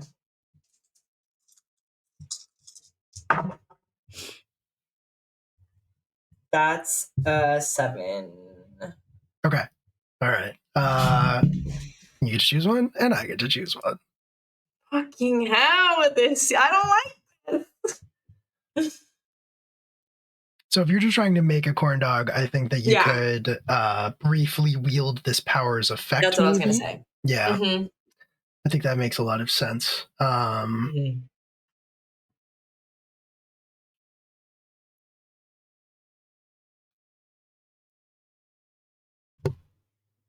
Okay. I think, you can do it.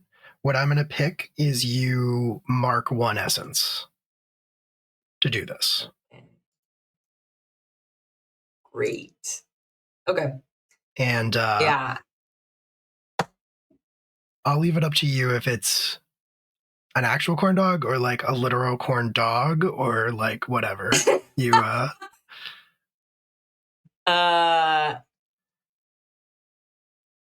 Yeah, I think Max is still has that like panic in his eyes and is just laughing and says, "Oh yeah, sure, I'll make a corn dog," and just like pulls out a corn dog.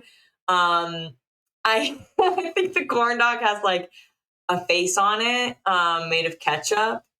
And maybe it starts like trying to bite A or face something like somebody has put a cute ketchup face on it, or a face No, that's like made of ketchup that like can speak and look at you and it blinks. starts like moving its mouth like it's trying to bite at you. I thought you said this was supposed to be delicious. Whoa. I drop it. Didn't. No. Okay. Maybe if you hadn't shit talked, it would have been something good. This is what I'm saying to you. Something is wrong here. Okay, yes. Something's not right. That's wrong. Corn dogs are supposed to be a fucking American icon. I don't know what that is. I kick it. I don't want it near me. I step forward, shake you by the shoulders, and remember that you're hurt halfway through, and like shake the other one. It's bleeding. This is what I'm saying. This is fucked up. And listen, I care about you or whatever. So you're fucked up right now. I'm sorry. You're fucked up. I apologize. I'm not trying to be shitty. You're fucked up right now. That's pretty shitty. But also, what? I said I was sorry. Okay, but what do you want me to do about this? I don't know what the fuck to do. I don't know how I did that. I don't know if I made that thing, then why did it bite me? Why is it trying to get me? I think I know. Okay.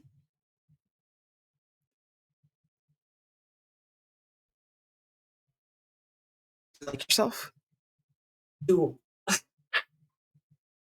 Are you a fucking school counselor? What do you mean, do I like myself? Nobody likes themselves. Oh, that's not true. He runs a hand through his hair. You fucking like yourself. That makes sense. Yeah. Right or whatever. You think you deserve good things? I mean, I have good things. Do you think you deserve good things?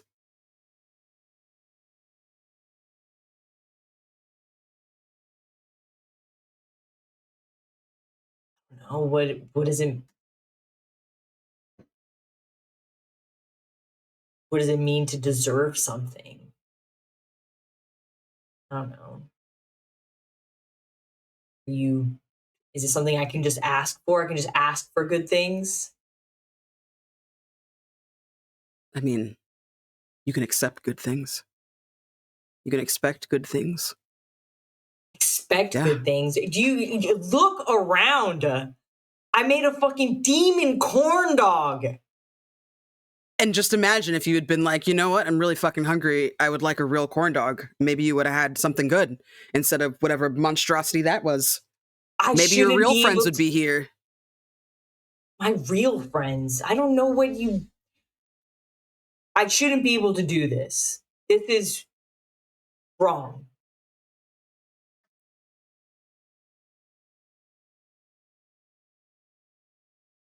I don't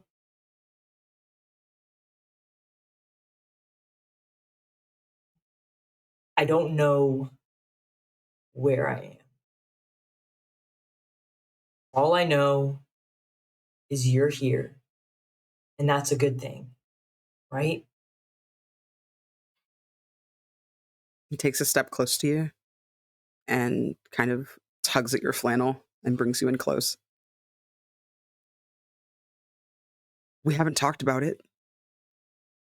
Really. But yeah, This is good. We're good. Yeah. We're good. I mean, we got Bird Guy. Bird Guy's good.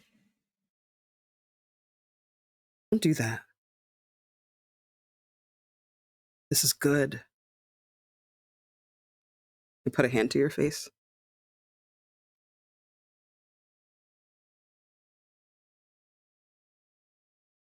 Max is tense. Why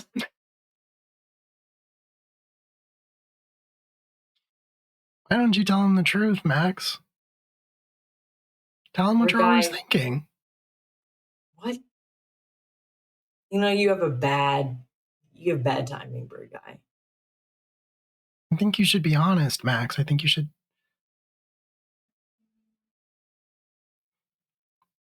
You think everything you touch rots.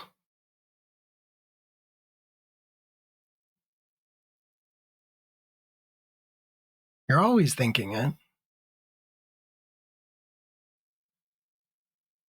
Hey, you think that? I mean, I don't need to think what's true. Kind of see it to believe it.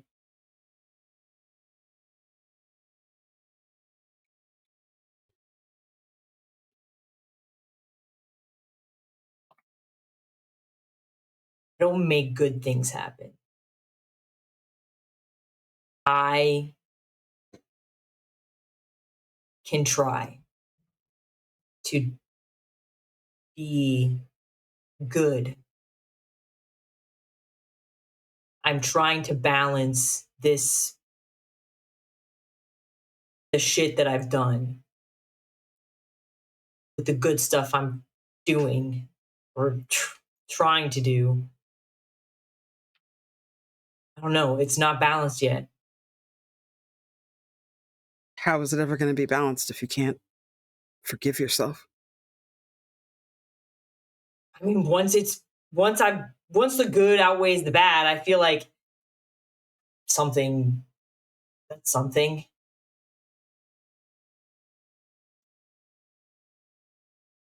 Yeah, but how do you know when you're there? Sometimes we don't know the outcome of the things we do for a long time. I mean, sometimes we don't know the outcome of the things we do until we're dead and someone else finds out for us. How do you weigh something like that? I don't know. I figured I would just wake up lighter one day. I hoped it would be like that.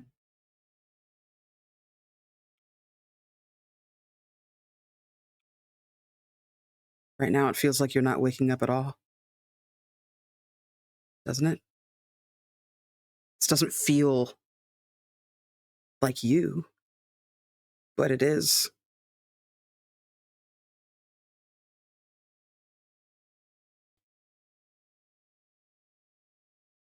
To me, you're more than this.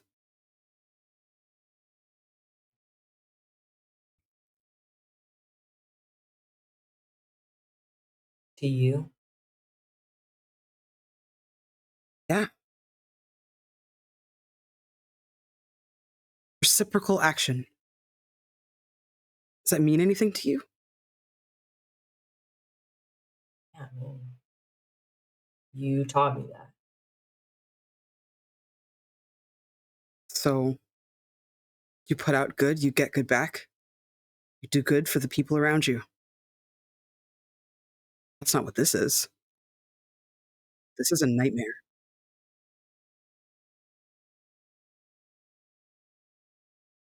This isn't real.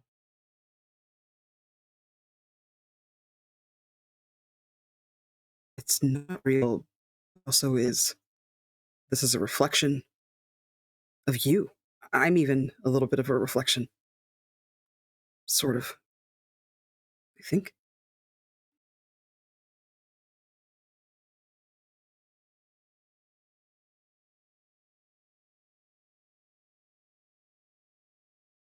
I I don't understand.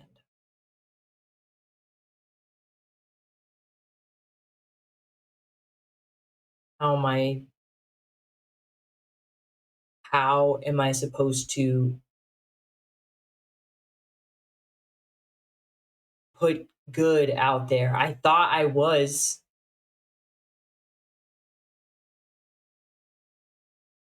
Just tell me what to do. Keep trying. Trying to do your best. I'm not perfect. I've done so Yeah. much wrong in this life. So what am I supposed to do? Sit around and fucking torture myself forever? Keep myself from the things that I love, the people I love, the things that I could earn, the respect and the care and the love? Pretty sure you had all of that.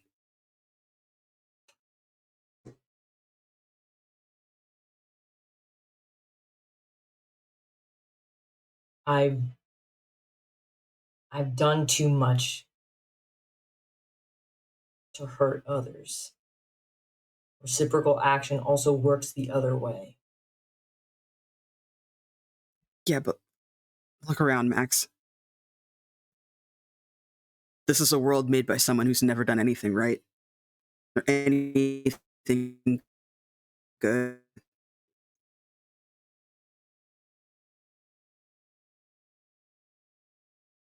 So what does that say about me? Yeah, Hmm. I take your hand. This isn't who I see when I look at you. I wish you knew what I saw when I look at you. I mean, can we go in your nightmare? Like that would be great. Because I'd like to see that. I mean, I'm definitely haunted, if that's what you're asking. I'm Can't sure get it's much worse probably than not this. pretty in my reality either, but it's not this. This is fucked. Can you just admit that this is fucked? It's fucked, yes. I Okay, agree. It's fucked.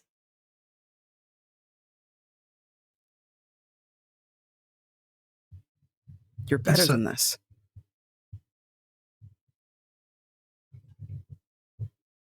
is a really nice moment, fellas. But I, we're running out of time. If we don't move fast, I don't know if we're going to be able to save the mayor. the mayor? Yeah, we got to save the mayor. What's wrong, Max? I don't know. I guess reciprocal action. Let's go save the fucking mayor. I guess. That's somewhere to start. Is that okay, Simon? Yeah, lead on.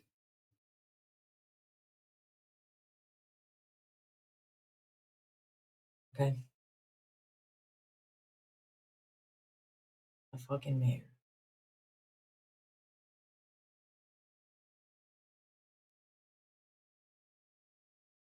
You are standing there on the playground, kind of in each other's embrace. Simon, your hand on the side of Max's face, and you turn. You start to leave the playground, walk away from it, and you see the swing set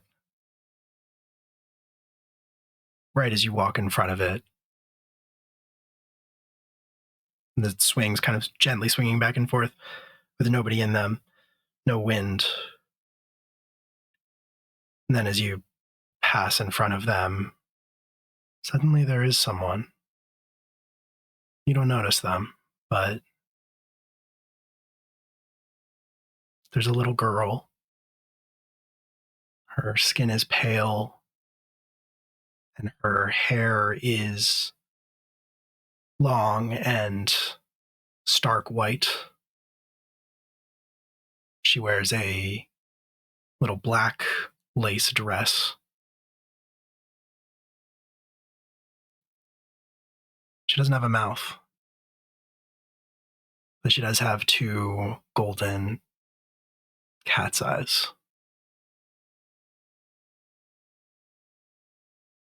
She watches you leave.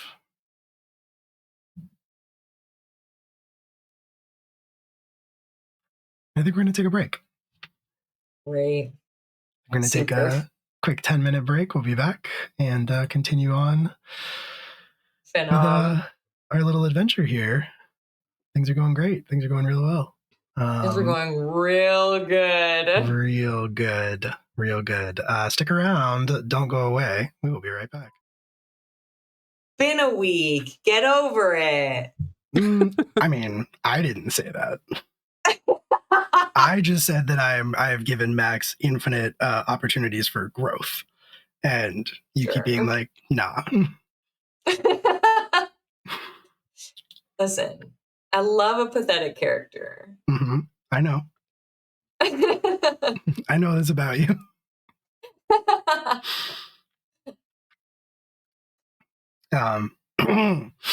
Anyway, all of that being said, hello, welcome back. Thanks so much for sticking around, or if you're joining us for the first time, we're in our little class reunion side story. We're in the back half of our class reunion side story, and yeah, we're gonna see where Max's journey takes us next. Across Avalon, Ohio, the definitely real Avalon, Ohio. The definitely real, 100%. Actual Skyline Avalon, Chili Ohio. approved. Yes. Skyline Chili sponsored, actually. Sponsored by Skyline Chili. Get your Skyline Chili today. Yeah, Avalon, Ohio, and then underneath says sponsored by. Type exclamation point Skyline Chili in the chat for Skyline Chili. Immediate delivery. Yeah, immediate delivery. It'll actually spill out of your computer screen. Summers might walk through this door because that's my front door. Cool. So just, at some point, if there's a disturbance, that's that. I'll say hi if he does that. So fantastic. So let's get right back on into it. So when we left, you and Simon, Max and Simon, were leaving the playground where you had a series of interesting encounters with some interesting folks who had some interesting things to say. Well, did they say much? Mm-hmm. Max only heard one of those conversations. So where are you going now? The fucking mayor. The bicentennial. Okay. All right. Bird guy lead the way. Yeah, I mean, I'm dead, so I can't lead anything. But I can tell you, it is outside of town hall, obviously. I mean, where else would there be a bicentennial? Honestly, at this point, I was hoping for fucking something better. Something better than a bicentennial? Than the town hall. Oh, well, that's fair. It's Ohio, after all. Options are limited. Yeah, fucking Ohio. At least the Skyline Chili. Love Skyline Chili. Wish I had some. Wish I wasn't dead so I could enjoy it. Cool. So you are basically, I think at this point, basically cutting across town, I think. I mean, town hall obviously is kind of in the center of the city. In the present day, Avalon, Ohio, you may recall from Winter Break, our interlude story. In the present day, Avalon, Ohio has grown into a city, like a full-scale city. But in 1990, which was the last time Max was here, it was more of a suburban neighborhood. Hadn't quite grown as big as it would eventually. But you leave the playground, you cut across a few neighborhoods, sticking to like the alleyways so that you don't have to follow the street plans, strictly speaking. And it's going to take you I think right by the school. And then clear on the other side of that, basically, like a block or two beyond that, is town hall with like the city square. It's like a little bit of a park outside of it. Cute. Yeah, it is cute. It is cute. I think another reason for your movements are because occasionally you're pretty sure you hear like hoofbeats echoing up and down the strangely empty streets, or the sound of the scrape of like rollerblades. But you don't see anything. You manage to avoid that. And yeah. Before you know it, Avalon High looms in front of you. It's always kind of been one of the larger buildings in Avalon, Ohio. It is a very, very big high school. Big football fields, big baseball fields, lots of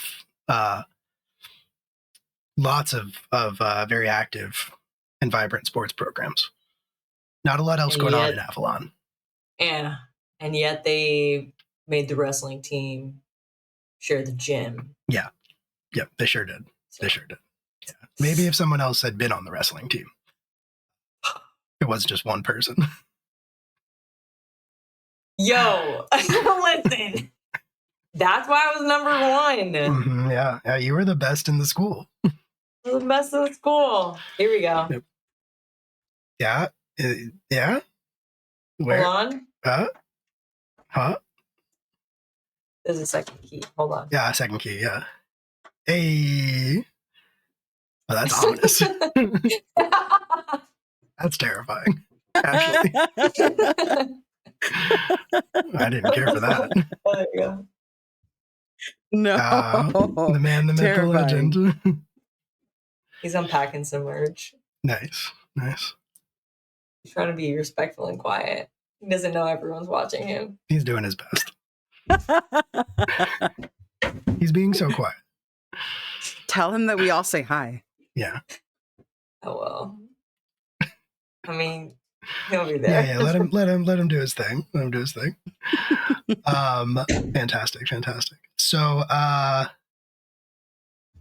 so the high school, kind of the campus of the high school is sort of the last hurdle that you have to cross. And I think specifically the problem, well, it's not really a problem yet, but you know that the issue with this is that it is a lot of open space. So far, you've kind of been ducking in between like houses, sticking to alleys, things like that. But from this point on, it's basically you're just like straight shot across the football field.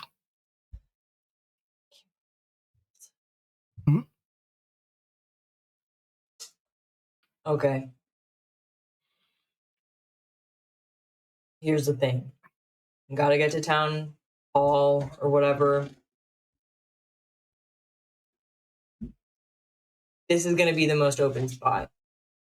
Do we just want to book it? Bye. He's hanging up his shoes. Yeah. Do we just want to run? Do you think that's the best case scenario? I don't know where anything is. I would love to run. You know what? I'm not going to go there. No, I thought we were just saying what we wanted. Sorry. Oh, gotcha. So helpful. Thanks, bird guy. Thing is, if you're right, if this is me, if this is some weird, fucked up, internal nightmare hellscape that I've dreamt up, I don't know how to control these things. And if there's more than just the two we encountered, then I don't I don't want to deal with that. I don't want you to get hurt. And if Bird Guy's our friend and he says to go save the mayor, I don't know if we have time to try to figure out and see if we survive, you know? I mean, is Bird Guy our friend? Well, okay, here's the thing. I kind of huddle up with Simon. Are you just like holding him like you just like have your arm way out here? I don't know. I'm starting to have some doubts. Yeah, I had doubts the moment that he shushed me earlier. Did he To be honest with you. A little bit. Okay. What are you guys talking about? Corn dogs. Tell me about it. No, really, tell me about it. Oh. They're good. Mustard.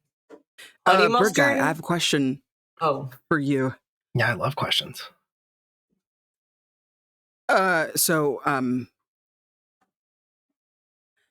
You know a lot about this place. You're really smart. And in the know. Well, I guess. I don't think I know more than anybody else, but... What do you think we should do if one of those guys comes back? Oh, geez. Wow. I don't know. I mean, they're looking for Max. Do you know what they want from me?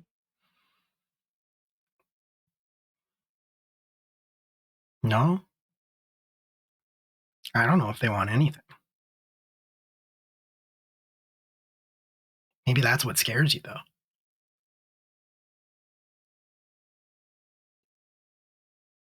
They gotta want something. You don't just look for people.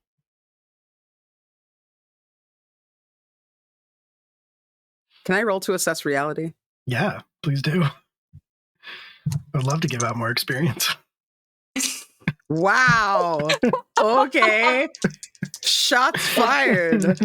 Fuck me. I didn't know we were being horrible to me as well. I'm sorry.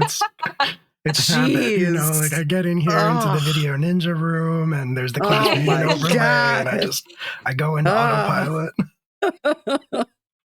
I'm rolling with wits. That's a 5, a 6, +1 is a 7. Yay! Hell yeah. Finally! Hell yeah. One of us maybe knows what's going on. Bet my hold. See? Ha! I'm going to spend my hold right now. You did good. And I'm going to say, damn, I really could have used a 2. Listen. No, if you have tips, please feel free. No, I don't. I was just gonna. You have to understand that this is the only game that I run that has both like Max and Raph and JD in it. So it's just like auto bully. I'm sorry. Yeah, it really is. Woo, Apology not accepted. It's fair. It wasn't much of an apology. It was an excuse, honestly. Yeah. I side-eye the fuck out of that bird. Mm-hmm.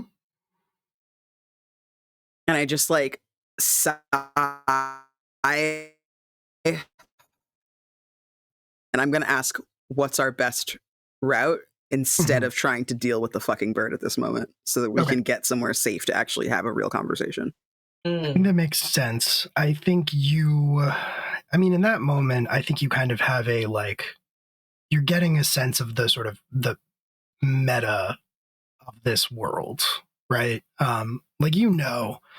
Excuse me, that if you cut across this football field, something's gonna happen. There's no way that it doesn't. It's like it's like a horror movie, you know, like you can tell. There's a bunch of like health potions right before the Listen, it's like suddenly it's night, all of the lights are on the football field, there's like a fog machine like around the bottom. No. The problem is that like you look at this football field, and despite what Max said earlier about like I don't think we have time to go around this, I think this is our best bet. If you look in either direction, it just like goes on forever. Like there's literally, as far as you can tell, no way to go around it, because you can see the football field, and like as ominous as it is, and then you can see like the other side past the school, but no way to get across without walking across. So it's if the answer is this is our best route, I would like a refund on my question. Well, I mean, I told you that it is your best route in the sense that it is the only route, but I did also let you know that you are aware something is going to happen. Oh, well, I mean, I feel like you weren't telling me anything. It's like me being like, Will, what's the weather out? And I'm sitting next to a window and you're like, I don't know, man. Seems pretty sunny. That's a normal thing to say when somebody asks you what the weather's like. Mm-hmm. Mm-hmm, okay, let's see here. Let's see. So what's your best route in the sense that if you have an idea for like a creative solution to this problem before you, then I am totally open to that. I would say you could maybe try to embrace chaos about it, because clearly this has something to do with the disturbance. Ooh. When I assess reality, I can ask the question, when or where has this happened before? Ooh, very cool, very cool. Ooh, fun. Yeah, that is extremely cool. That's very cool. Okay, cool. I'm going to say that you pause, like you reach the edge of the football field, and I think like you're kind of trailing behind Max. And something about this,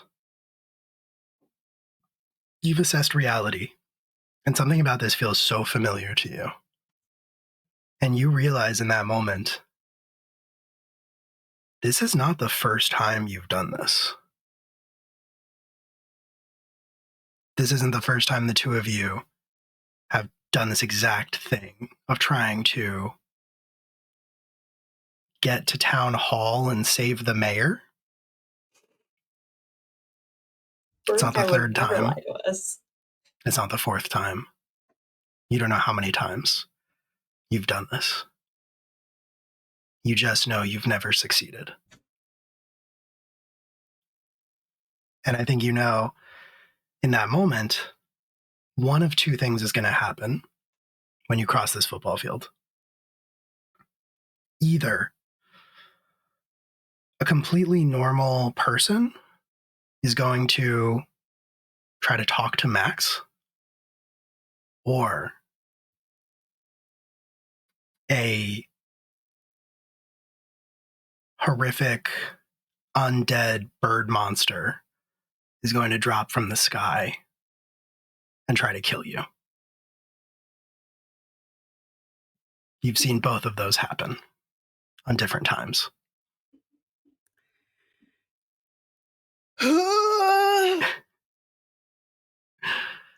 So are we ready to run? Are you sure you want to do that? We've never made it before.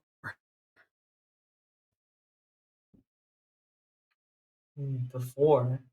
Oh, God. Wow, that's a relief. Oh, oof.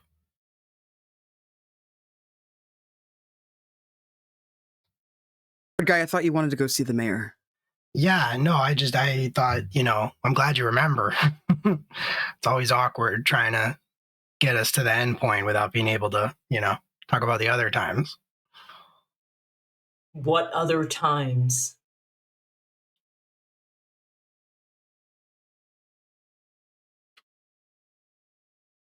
Go. Simon, you want to So I can't remember every single time, but I know this moment. We try to cross. Either someone talks to you, a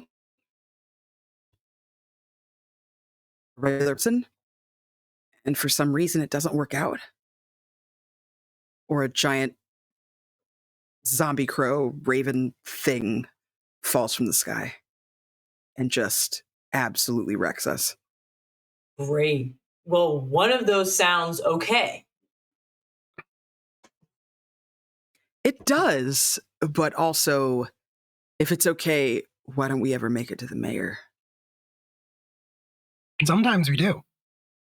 And then you fail after that.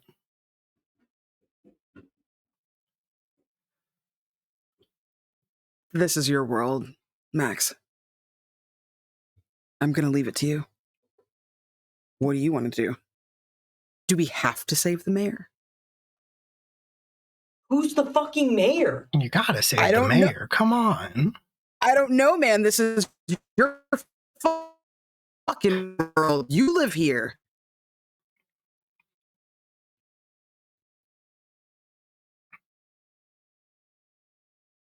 I mean, I don't know what else to do. I feel like if the mayor's in trouble, let's.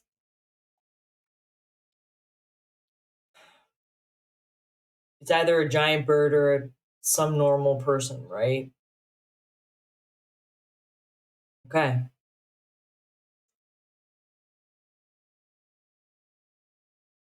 Well, let's hope it's the first one and just prepare in case it's the second. Bird guy, And do I you don't know know. this creature? The bird monster thing? Yeah. No, not personally. We think we all know each other. A little. No, I'm saying, do you have lore? Do you have experiences? Does it ever say anything that you can understand in your shared language? Oh, no, not that kind of a. It's not really that kind of a thing. It's like a magic lightning bird. Oh. Listen, Yeah. Max, you can't take much more. I don't think.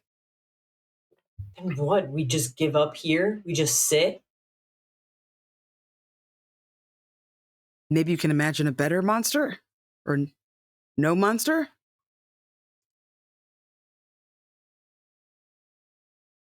I don't know. I can try, but I mean, it won't exist until it exists, right?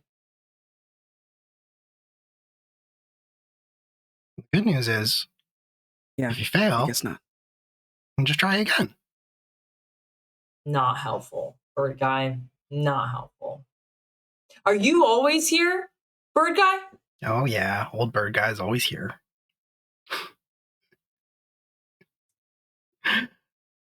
This happens. They'll be back. Classic Raph.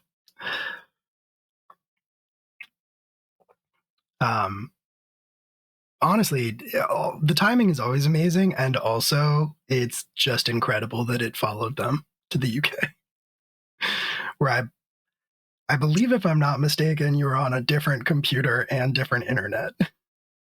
And And so, what? country. Yeah, in a different country. So it's honestly just incredible that It's just a curse at this point. that this still happens. Yeah.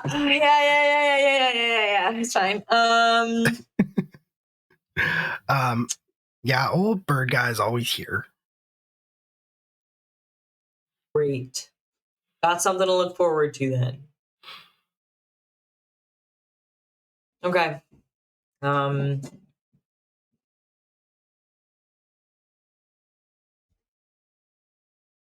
We can face this.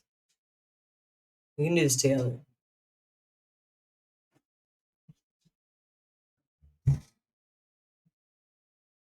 I think with you and me together, by each other's side, we've always been able to do more, right?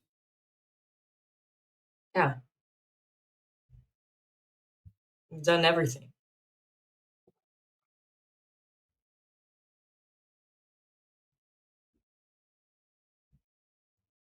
We'll always be friends. Just blush.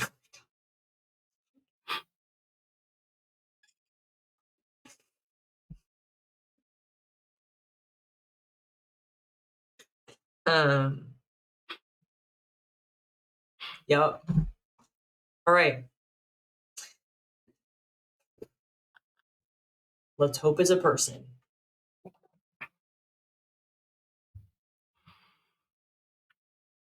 Are you running? Yeah.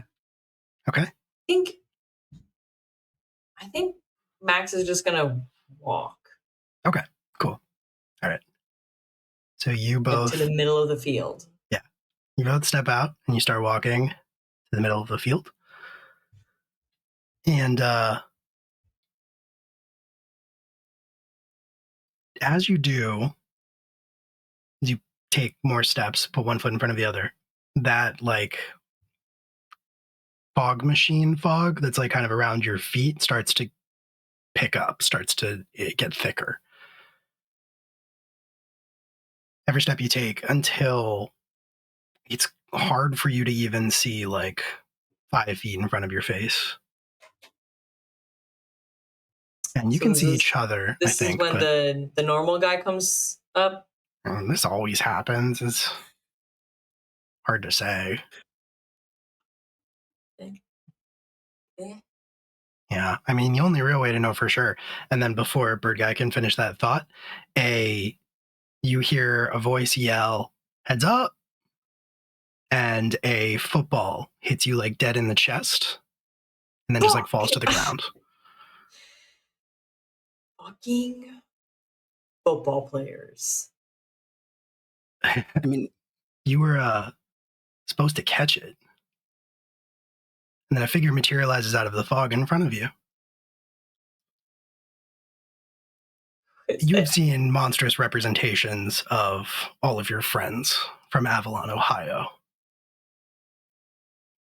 But what materializes out of the fog is 18-year-old Ryan Beckinsale. I fucking knew it. Fuck you. That's the real monster right there. Ryan fucking Beckinsale. He is handsome. He is tall, strong, athletic, wearing his Letterman's jacket with the captain's C on it. This fucking guy. Oh, what's up, I know Miller? you're right. Don't fucking call me that. Sorry, what did you want me to call you? Maxie? Nothing. No. What the fuck? No. Don't talk to me. Yeah, I mean, I guess that's what you're used to. Yeah. And you know what? I kind of like it that way. Yeah? Or did you just learn to live with it because no one wants to talk to you? Bird guy likes talking to me. Bird guy's dead. I like talking to you. Yeah. And you're not real, so. And Yeah, because you're so fucking real? Yeah, what are you? Football's not even a fucking real sport. Yeah, okay, I said it. You wrestle, dude. Okay. And that's fucking poetic.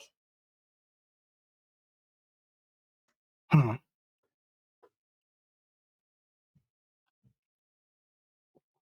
I mean, he's not wrong. Wrestling is a sport that's been around since the dawn of time where I'm from. No, for sure. I guess I'm just a little surprised that it took him until he was almost 30 to like get his first boyfriend. Or I guess, sorry, no, I guess you couldn't ever really like put a label on it, could you? What the fuck are you talking about?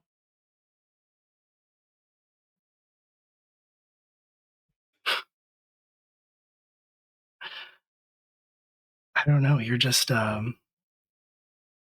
really funny to me.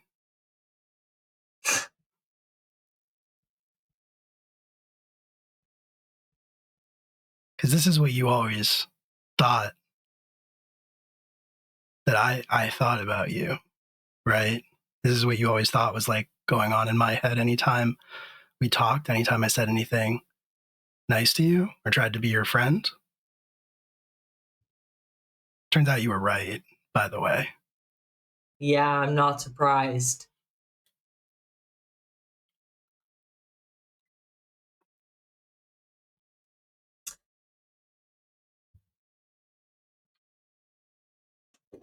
I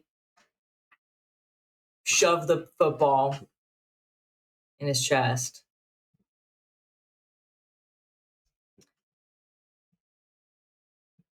You're a child. I'm a child. What did you even Yes. do? You had 10 years in a world of like infinite magic and possibilities, and you did what? You failed twice and then joined a hockey team in It like was the a least Gretzky important team. position. Also, I didn't want to play hockey. There's nothing wrong with that. yeah, I mean, you still did it. You could have done anything. I did do stuff. Did you? Because I learned magic. And then you died. Yeah. I didn't even let that stop me. Okay, I can fucking do magic too. Yeah? Really? Or is that just your great great grandma holding your little hand? What's wrong with the grandmas? Got a Do some problem with magic. grandmas now? Do some magic for me, Miller. Do some magic right now. If you can do No. magic. No, I don't have to do anything that you say. You're Why? literally a teenager. Because you can't? Why Because are you doing this? when you're cut off, you can't? I don't need to. Then what are you? Without that. Like what good are you? What do you bring to the team?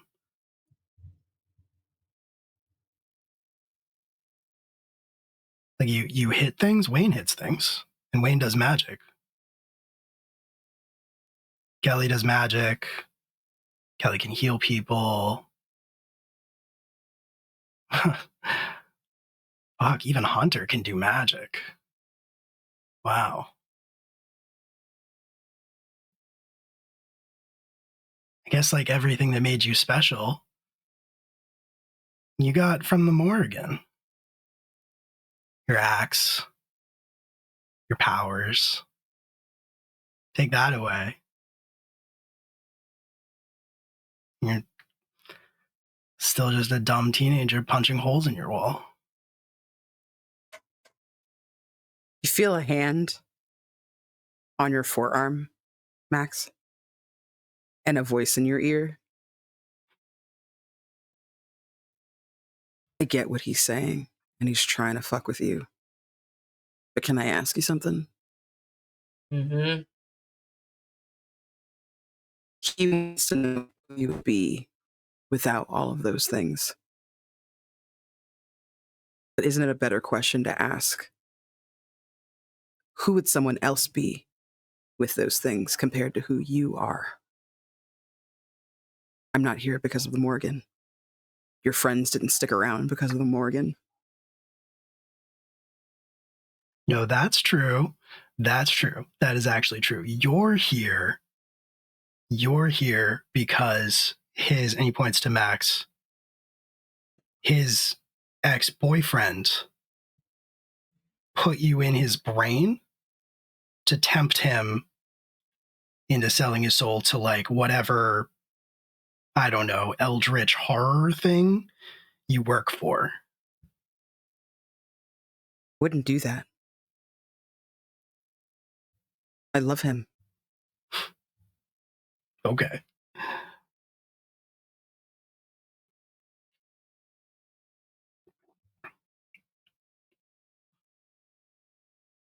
If I wanted you to sell your soul, I think you and I both know I could have just asked you. I mean, you did. And what happened? Honestly, I tried to kick your ass. So do you believe him? I mean, if you loved him, why'd you kill his friend? I didn't mean to. I didn't know. I was trying to get away. I didn't know what was happening. I wasn't there. I didn't know that's what they were doing in that place. I didn't know. Which is it? You weren't there, or you didn't know, or it was an accident, or what's the excuse?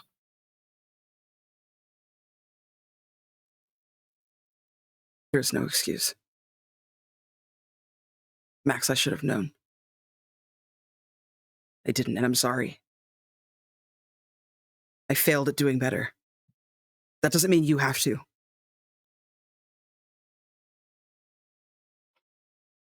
No, in order for him to fail, he'd have to actually try at anything.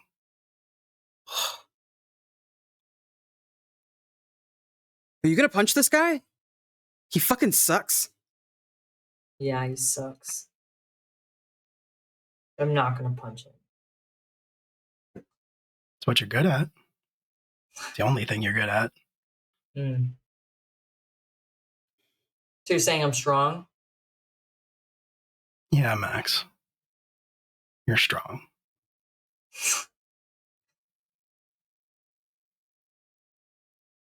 Is that what you wanted to hear from me for 10 years? Is that No, all it actually, took? I don't want to hear anything from you. I don't really care.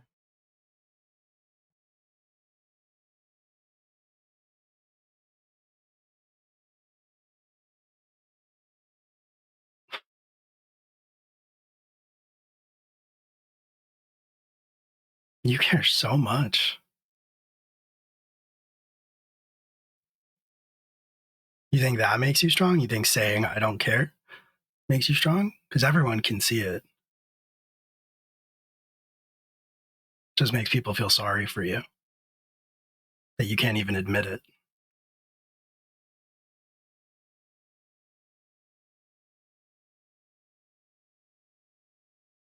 All I want is to do good. Be better than who I was.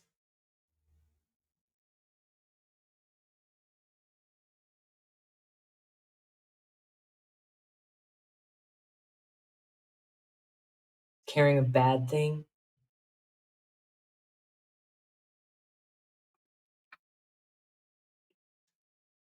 I don't know. You tell me. Why are you so scared of it if it's not a bad thing?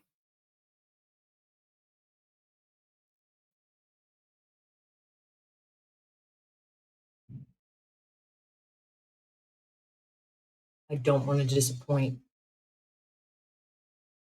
And I think he looks at Simon and looks at Ryan and kind of instinctively looks around.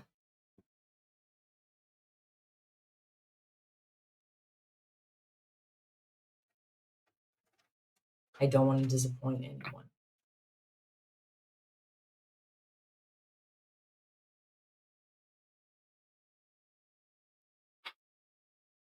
You won't. Just do what you know you should do.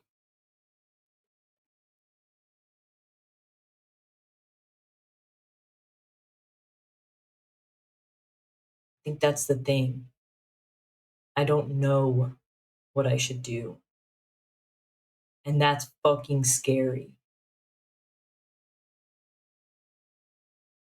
I don't know half the time if the stuff that I'm saying or doing is good.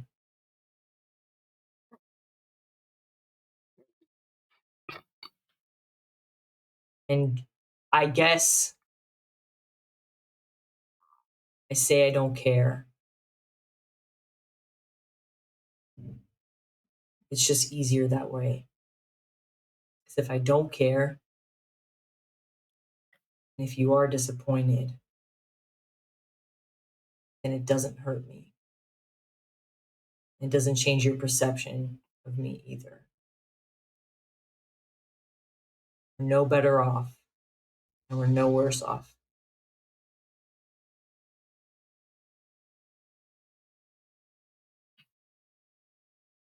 I don't That's want to what just I accept part of you, though. Would you want just part of me? Or would you want all of me? I've done some pretty fucked up things, but it's who I am. And in order to be better, don't I have to admit that I did wrong? Isn't that how you change and grow?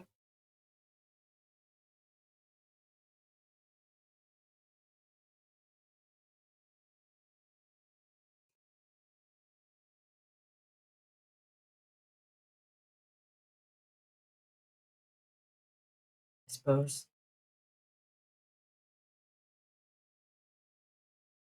I thought I had all of you.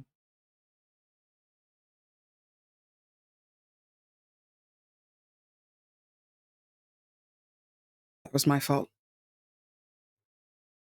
It was mine too.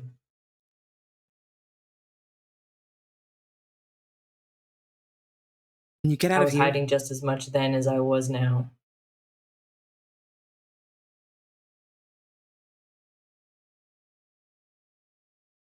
I want you to find me when this is done, whatever this is.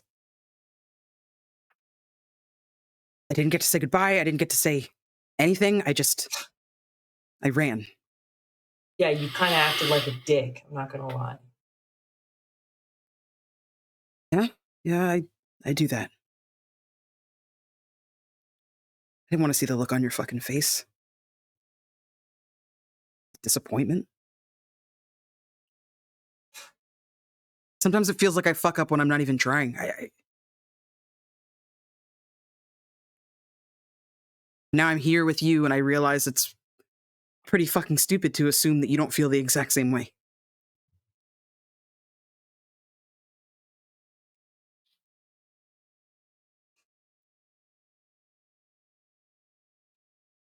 I.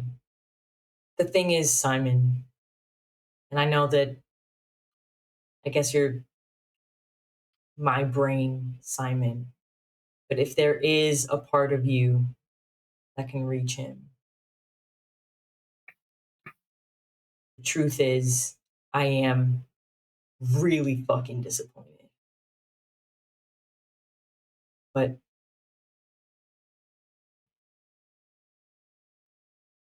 I can still forgive, and I will always forgive you.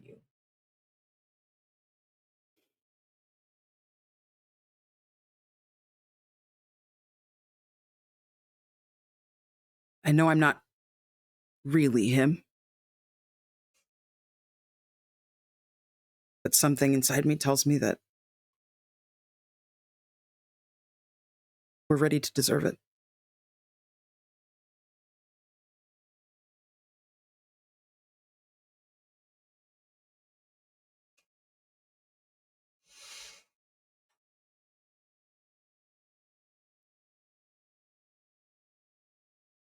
Deserve.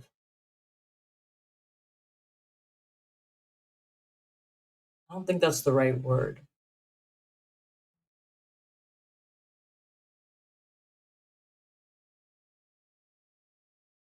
I don't think you earn good. Bad shit happens to good people all the fucking time.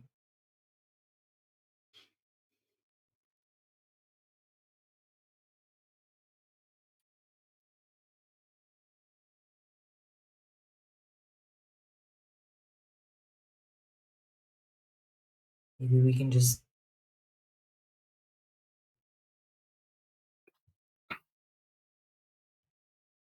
hope for the best.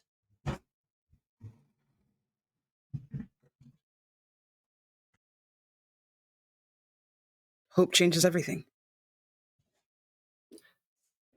Yeah. Just hope for the best. Can I punch this dude? I mean, not stopping you. Can I roll to embrace chaos and punch this dude? You can. Yeah, you can. Well, what are you trying to do here? Are you just trying to punch him? Or are you trying to... I want him to go away so that we can continue on our journey. Right. But in Simon's mind, a punch is what this person needs for disrespecting baby girl. That makes a lot of sense. Roll with chaos.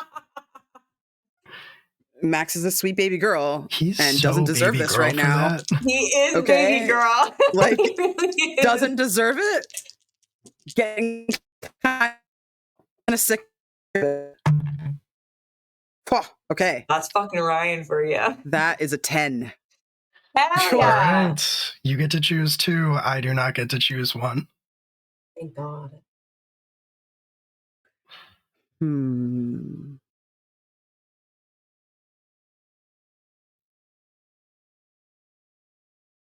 I would like to gain a clear understanding of the power's source, effects, and motives, because I assume that this is part of the whole. Okay. And then I'll choose my next one. Okay. Clear understanding of the power's source and motives. As it stands right now,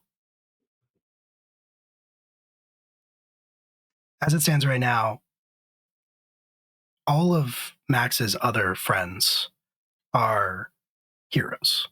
They are these mostly shining, selfless examples of power and prestige and good.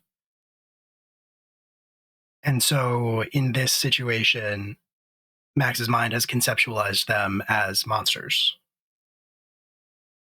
In a noon, Ryan kind of is a monster. He was turned into a vampire. He was corrupted. He's kind of on a path to redemption now, but that is why what Max fears from his friends is them turning against him, being monsters, becoming monsters, reflecting how he sees himself back at him. Ryan, what he sees in Ryan, what he fears the most from Ryan is the Ryan that he knew in high school, the Ryan that everybody loved and thought was the shining example of nobility and prestige and kindness also. And this is Ryan saying the things that Max always feared he thought.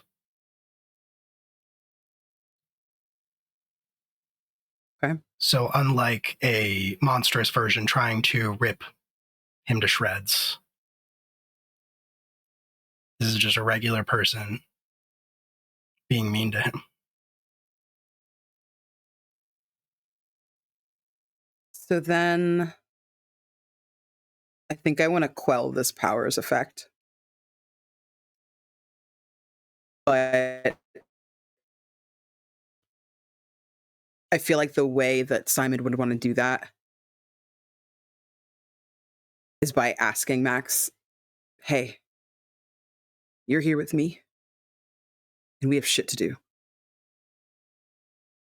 You want to go? You don't have to stand here taking this. You know that what he's saying isn't true.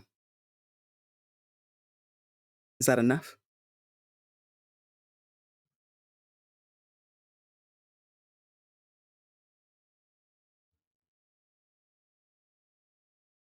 We can go.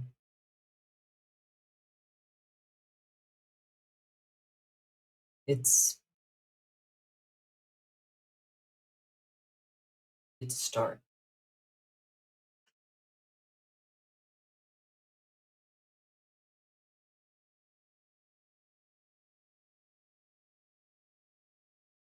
You walking away?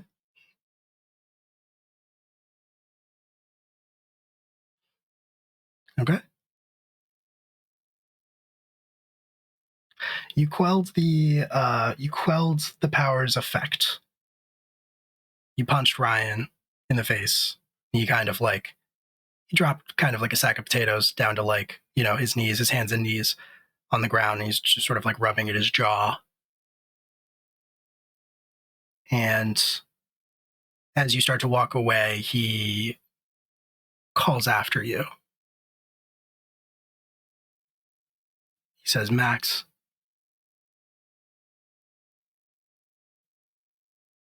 when you look back,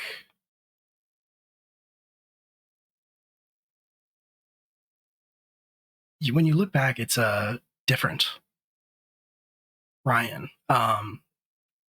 It's the same Ryan, but it's a different Ryan. The like aggressive swagger, the way that he set his shoulders, that's gone. It seemed very like unfamiliar and kind of alien to you. And now he's just sort of on his knees, rubbing at his jaw, says,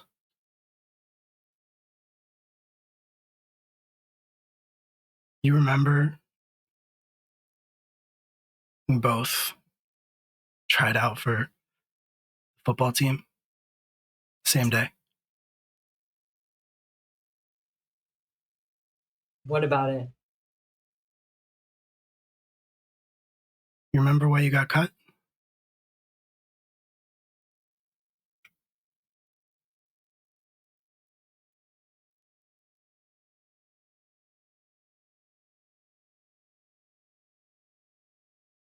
Assumed because they didn't like me? You were good, dude. You just didn't want the ball.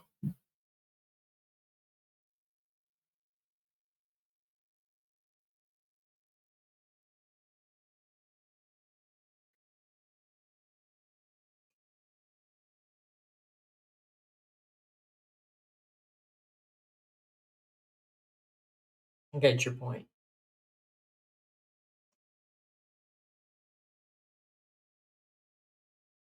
He nods at you, and I think the mist kind of swirls in. And then when it evens out, he's not there anymore. As you keep walking forward, the mist is actually going to part in front of you again on the other side of the football field. And you're standing outside of Avalon High School for the first time in 10 years. Over 10 years. There's this very cheesy statue of a knight on horseback, like a sword raised into the air out front. It's painted blue, but the paint is like chipped and worn. They repaint it every couple of years, but like it's just slapping another coat of paint on top of a coat of paint before. Doesn't look good, but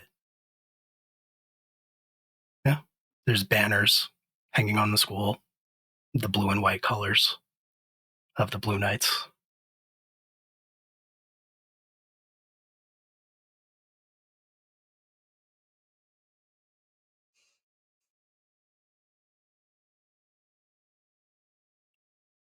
You gonna keep going? Yeah. Where's this fucking mayor? Town hall is a couple blocks over from the school. As we said, you're basically back in like neighborhood territory. So if you cut diagonally directly across the next like 3 blocks or so, you should pretty much be right there. It's like right down Main Street, essentially. And this is going to spit you out in like the same alley as the dumpster behind the donut shop where you worked briefly. Cool. Cool. And I think you... What's up? The donuts. Yeah. He, bird guy is like, do you want to burn it down, Max? Do you want to make them pay? I mean, that seems a little unnecessary. I don't know. I'm just throwing ideas out there. The donuts were good. I maybe trashed the place a couple times, slept on the job and stuff. Doesn't mean I need to burn it. Yeah. You're right.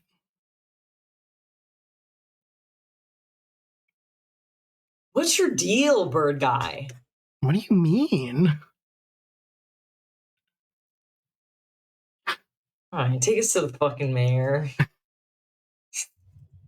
All right. Yeah, I mean, we're basically right here. You see all those people over there? And sure enough, you look across, and like I said, there's that little sort of, town square park, like a fountain in the middle of it, benches set up, flower beds, trees, though they're not, huge trees. But it's kind of like directly outside of...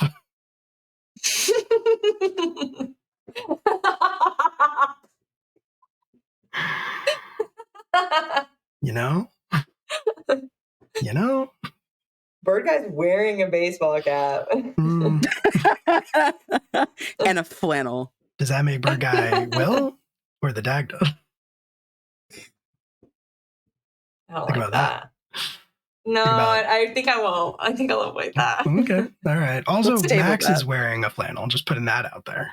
Also. Yeah, So, Max is wearing a cool flannel. Actually, Yeah. Max is wearing probably a shitty little whatever he had in his closet from I high was gonna school. describe a cool flannel to me. There are cool flannels out there. Sure. There are. Thank you. I'm just curious what the qualifiers are. I don't know. That's fair. All right, cool. So yeah, I mean, you see that those people over there, they're probably gathered there to watch the execution. The mayor? Well, yeah, we gotta save him. Okay. Why is he getting executed? Your guess is as good as mine. I guess people kind of hate him. I guess they think he's like a monster. Is he? I don't know. You've seen him before. Yeah, but like, what do I know? I'm a You're dead telling bird, me a lot. Max. All right. Yeah, let's go fucking, I don't know, hop on stage? So, as you move through the park, you do in fact see the gathering of people. They have they're all holding signs up that have the poster board on them. They've written kill the mayor on them and and he's a bad guy and stuff like that. And as you pass them, Bird guy's like, "See, I told you." And then up on the stage, because there is kind of a stage. It's weird because it almost looks like the kind where you would give an election speech. It's got blue ribbons set on the front of it, and a it's little podium. Yeah, it's got a podium up there with a microphone, and there is someone standing at the podium, and I think you would recognize pretty immediately because he has a hat pulled down very low over his eyes, and he's wearing a parka, some checkered pants, loafers, and he's speaking into the microphone. And I think on one side of him, standing to one side of him, you do see this sort of decrepit half human, half bird creature that's like partially decayed. You can kind of see like purple lightning dancing across parts of its body, and just like the sort of like glowing white eyes of the skating monster who is up there as well, and the glowing green eyes of the centaur being who's also standing up on the stage. She has like violet eyes. But they're all just standing there. They seem very passive. And if they notice you, they don't say anything about it, basically. But people are chanting. I think they're just chanting, you know, kill the mayor, kill the mayor. And the man with the hat up at the podium speaks. And this time when he speaks like directly into this microphone that's not plugged into anything, but it still sort of amplifies his voice. Max, you've never seen this person before, so I don't think he like means anything to you. Simon, You've talked to this man, but now when he speaks, he says, "Order, order. Now I do call hereby this trial for execution of the mayor of Avalon to order. We have business to attend to. Now, this man," and he gestures, and weirdly, for the first time, you notice this iron box. It's this huge iron box that's sitting up on the stage, and it's rusted. Parts of it are rusted, and parts of it are like greened with age. And you don't even see like a way to get inside of it. You don't even see like any air holes or anything like that. It just looks like it was like it just looks like it was bolted together solid, basically. Now, this man, it cannot be understated, has committed countless atrocities, and he must pay for his crimes by death. And at that, the man speaking at the podium pulls his hand from behind his back, and he is holding a worn black wooden haft decorated with raven's feathers, old cord wrapped up to the top, where the blade of the axe is a worn guillotine blade. That's sort of chipped and notched with age.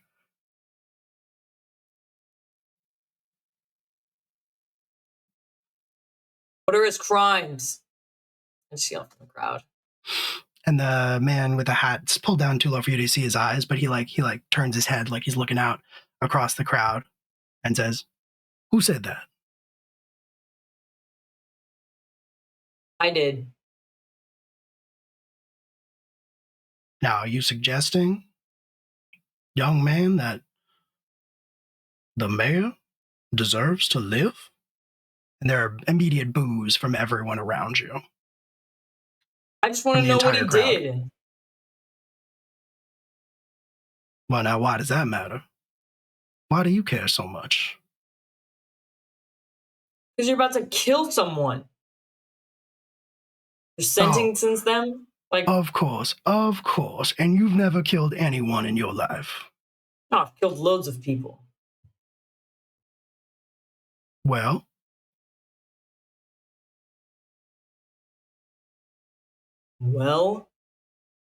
does that make you a good person?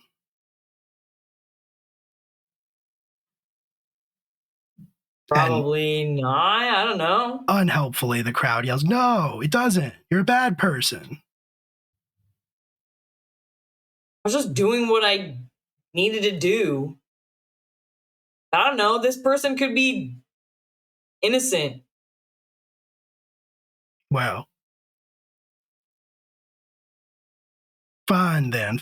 I'll tell you what we'll do. Why don't you come up here alone, by yourself, and you can have a Little word meat. with the mayor, and then you can decide whether he lives or dies.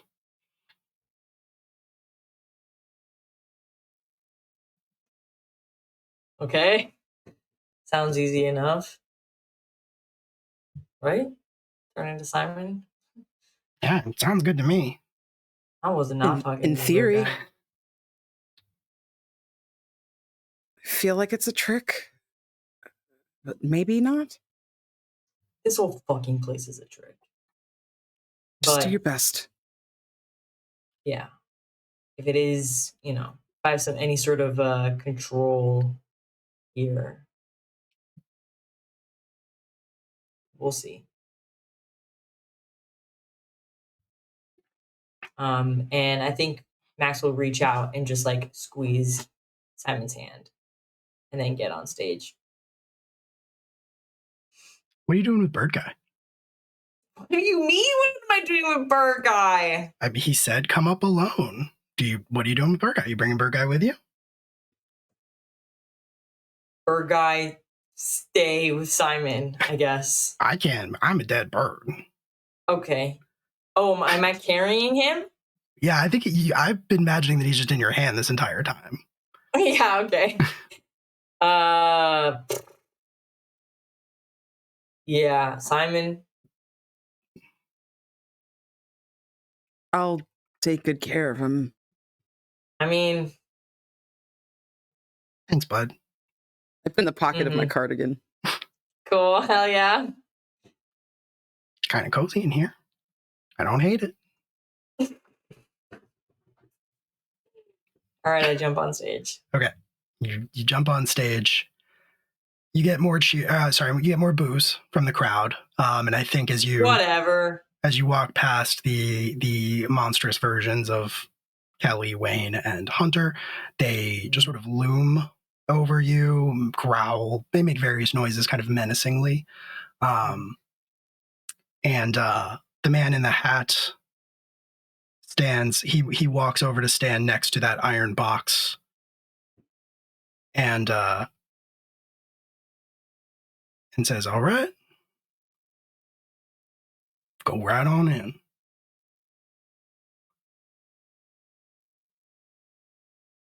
There's no door.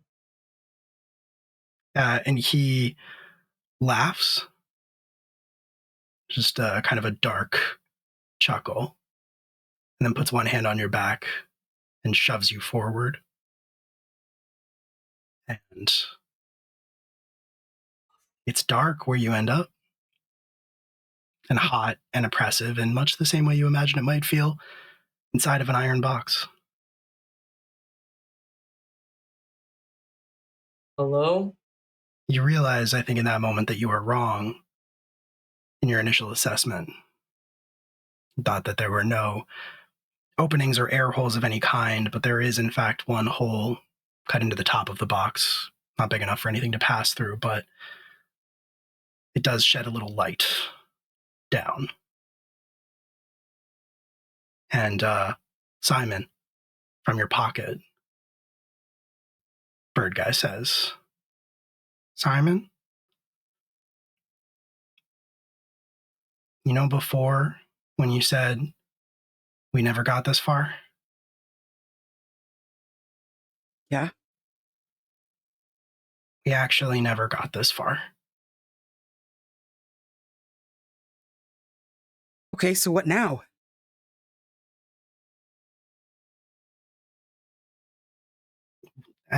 Literally, your guess is as good as mine now. Why'd you lie, Bird Guy? I thought you were our friend. I didn't lie. I said sometimes we got to the other side, and then we lost in other ways. Never made it this far before.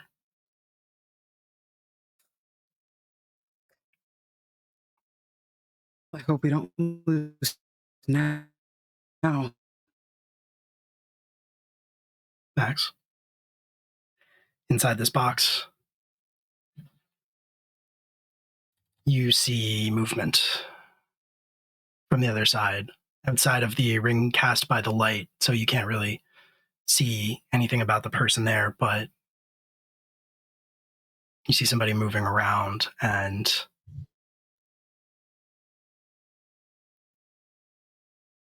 they say, "Who?"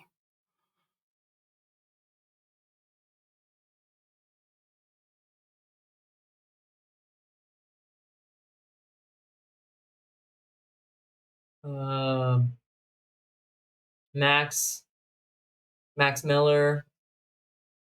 I don't know if you know me, or I guess I don't know if I know you really. You're in my head.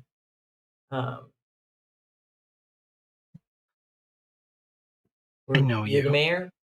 Hmm? I know you.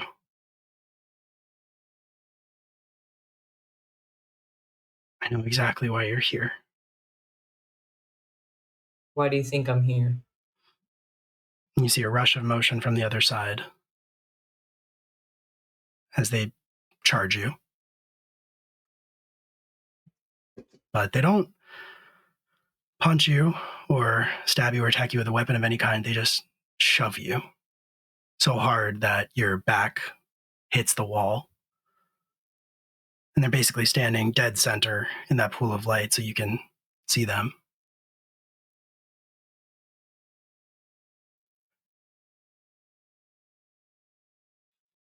You recognize yourself? About 19 years of age. And they look at you,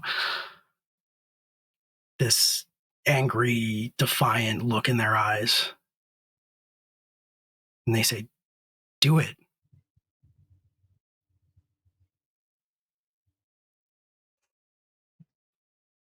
Well, you want to die? You want to go out there, get executed? I know why you're here. Just do it.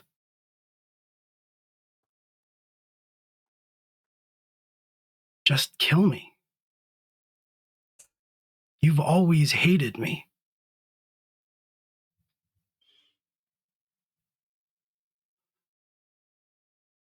I did. I did hate you. I feel like there's probably a part of me that still does. There's probably people out there that really do hate you. And hate me, I guess we're the same.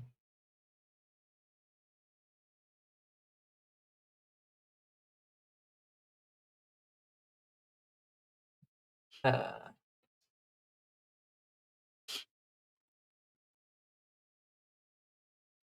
So just do it then. This is your chance. Get rid of me. Start over. Be whoever you want to be.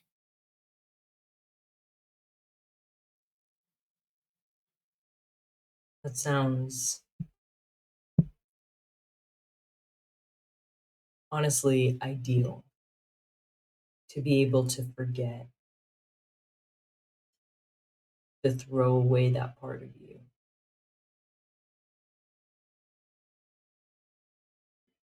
I think Max kind of steps away from the wall.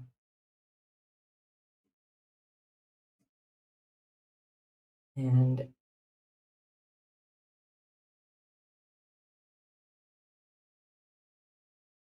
I think he just laughs. I think he just starts laughing to himself a little bit.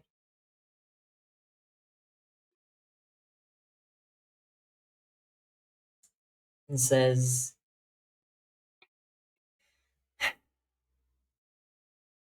"If I kill you now, you'll just become a ghost."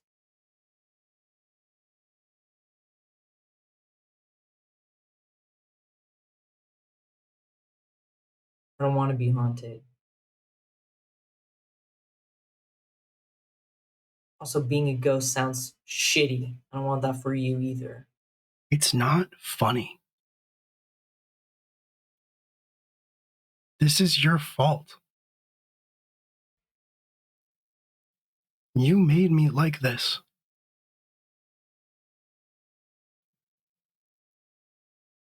Why couldn't you just be better? Why couldn't you just tell people when you cared about them? Or talk to somebody when you were in pain?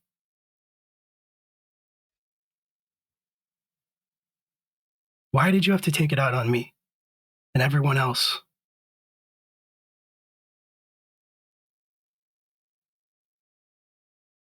Because if I had no one, then I could also hurt no one. But I guess that's not true. Well, I have no one. I have no one, and you get to leave. Do you know why they call me the mayor? You seem too young to be a mayor.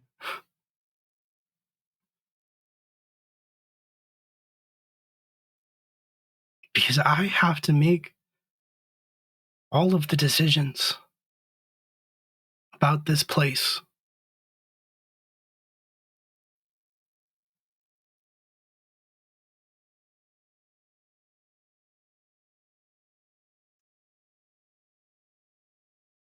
And you won't let me go.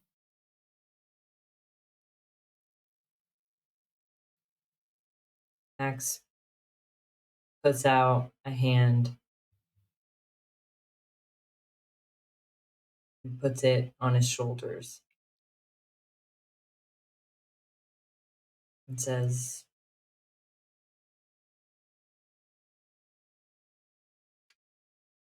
"You're right. I won't let you go. You can't do that. You are me.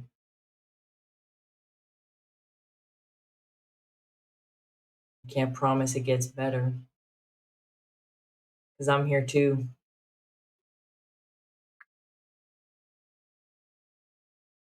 But we're both fucking walking out of here." I think he's gonna pull him into like a hug and just hold him.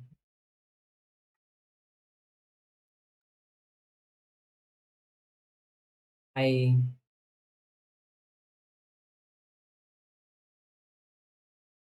thought pushing people away would stop me from hurting them. But I hurt you. I'm sorry.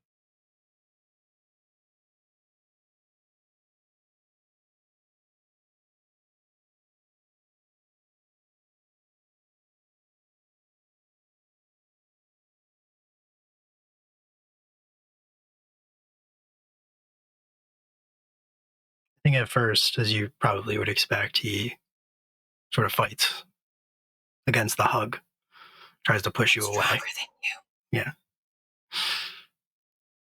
And eventually he stops. He's like, is shaking, his shoulders are heaving with like the effort as he's trying to like push you away from him, but you are stronger. And eventually you realize that the shaking isn't from struggling anymore. You realize he's crying.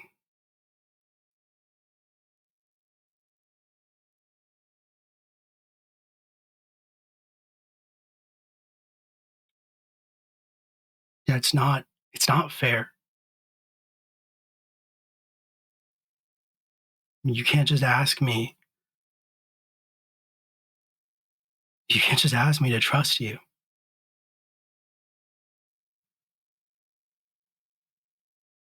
You can't just tell me you're not going to lock me up again or throw me away or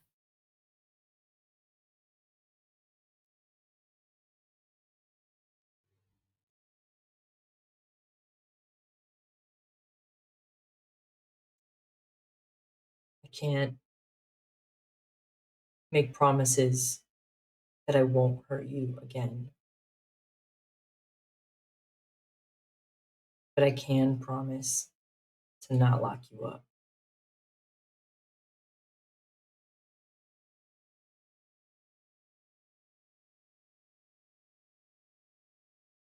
It's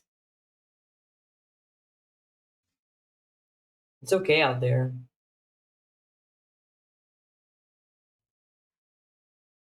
There's people who care. Actually care. Why? Why would they?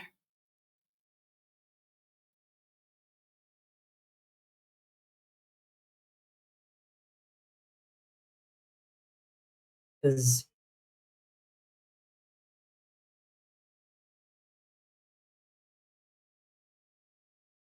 we care.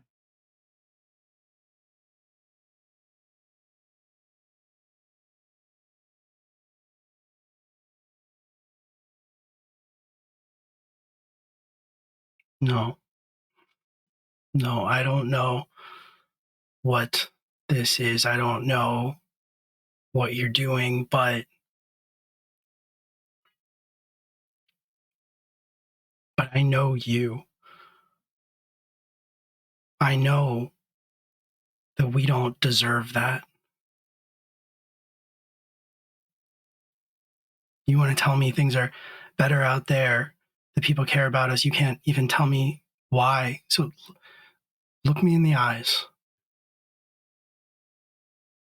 and tell me,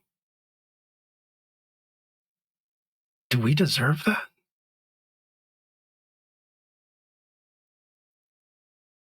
Do we deserve to have people care about us? Love We us? want them to. It's not what I asked.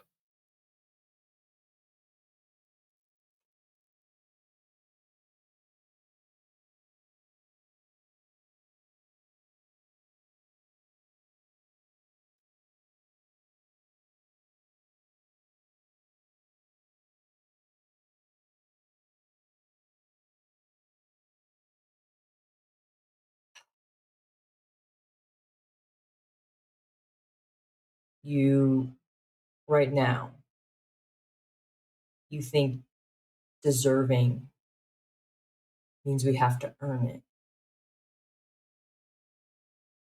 Remember, I didn't earn it, so I didn't deserve it. It's not about earning it.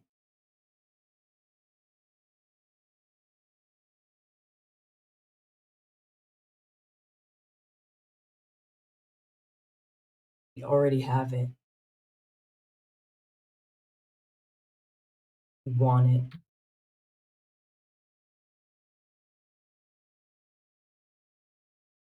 Deserve has nothing to do with it.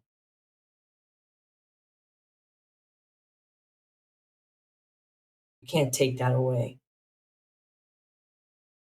You can't mess up and have it be gone.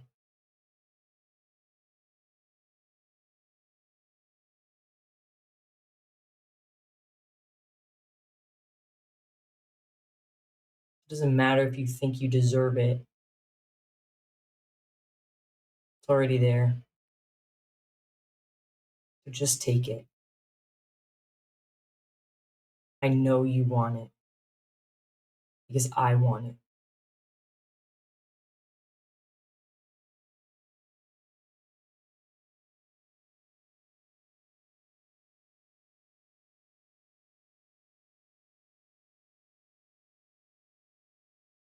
He is quiet for a second, just staring into your eyes, studying your face.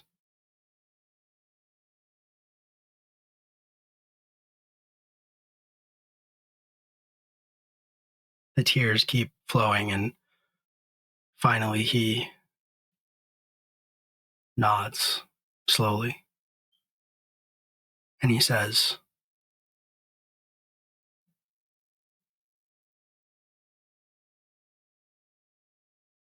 I want it.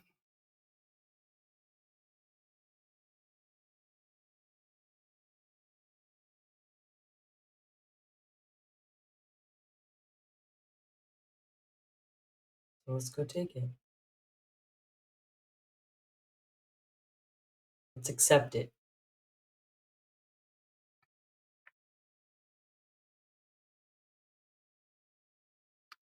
You turn to the side and start leading him out,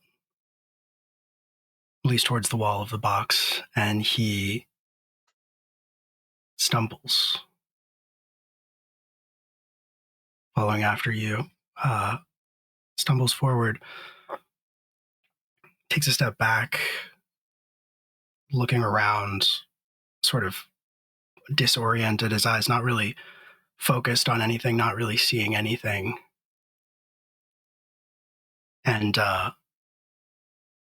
falls back like against one wall and looks down, meets your eyes, and then starts coughing. And starts coughing up blood. Outside of the box, in Avalon, Simon, you're standing there amidst all of the crowd with their signs, and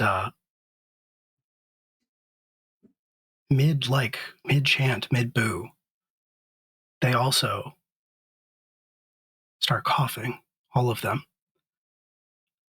and the colors of everything around you, the buildings, the sky, the ground under your feet, they start to run like oil paint when it gets wet, and everybody seems to be affected by this except that man in the hat just sort of standing there.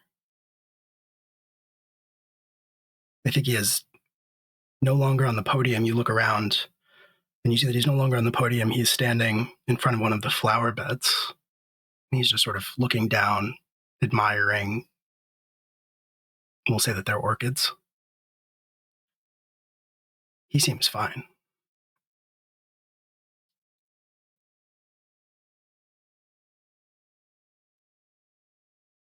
Is this what, Ned? Things going the way you expected? He kind of looks up at you, eyes still obscured,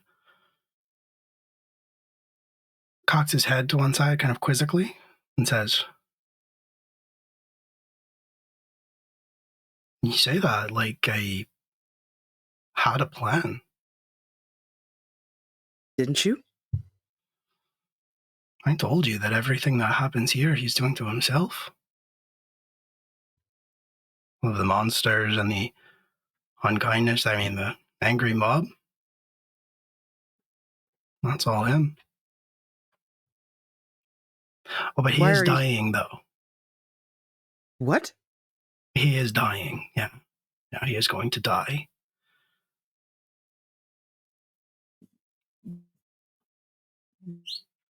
Why? His brain's shutting down. Yeah, this is all a bit much. Turns out having some kind of ghostly being, psychic imprint living in your head kind of interferes with state of magical suspended animation. Yeah, so You're saying this is my fault. yeah.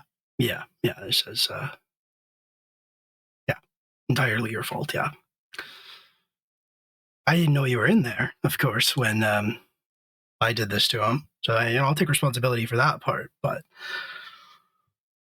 there's just too much going on in the old cranium for Max Miller. Not used to all that activity.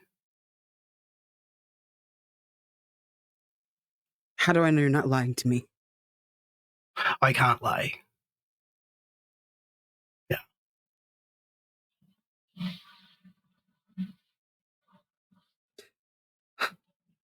Part of the rules. What can I do? Oof. I mean, things are pretty far along, pretty advanced. You could say everything's coming apart before our very eyes. Um,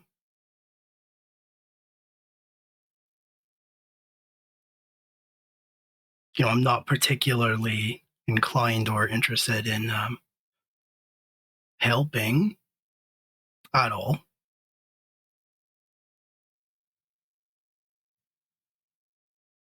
But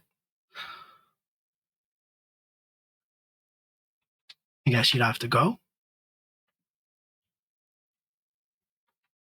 Can you let him out? Can I promised I wouldn't leave without saying goodbye.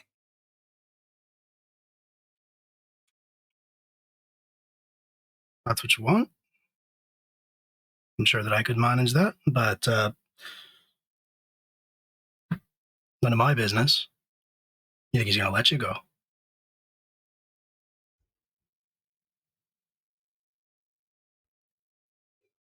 I want to be clear also, I mean, you're not going to die because you're not real. Awkward. Yeah, you're just sort of a. I'm not afraid of that. Hmm.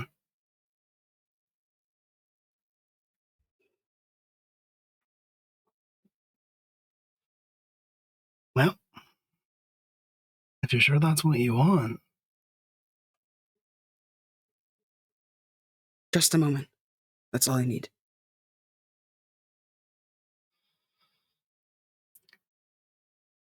And he sighs, and he turns back to the flowers. And I think you hear Max coughing, and also the other Max, like, calling for help from the stage. You look back, the iron box is gone. Simon, something is wrong. He's coughing up blood. I don't know what to do. We don't have much time. It's me. I don't belong here. What do you mean? I made you, right? No. That's one thing that shithead said that was a little bit true. I'm not real, but I kind of am. Simon left me with you. And it's hurting you, me being here. You have to let me go.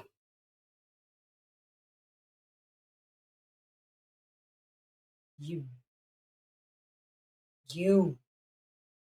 are good. You are the only good thing here. Maybe. But you have to let me go. Let me save you, please. It's one thing that I can do. Just promise you won't forget us. Promise you don't. You called me brother, and I've always been more than that.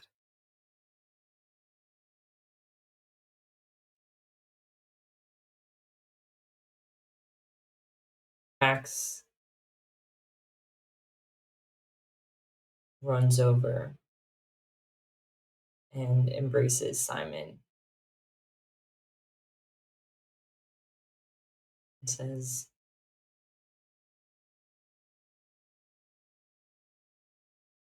I will always have a piece of you. And you me. So just promise. Don't run where I can't find you. Never again. I promise.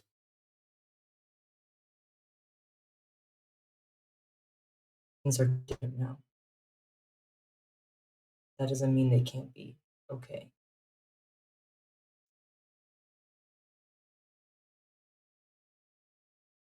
Find me? Always. I lean in and I kiss him. And I think as you feel Simon's lips touch yours. That pressure is there for a moment. You can feel the heat and the warmth and the passion. And when you open your eyes, they're gone.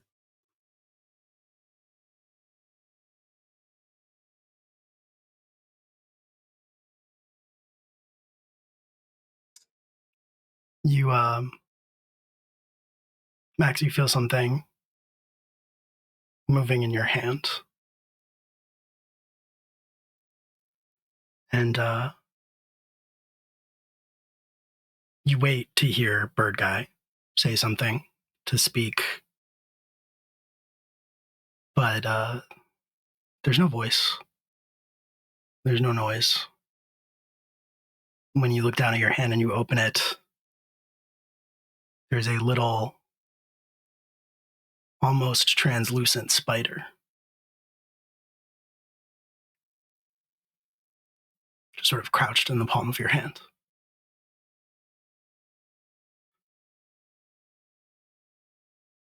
Max is trying not to get his tears on the spider. Oh, it's you.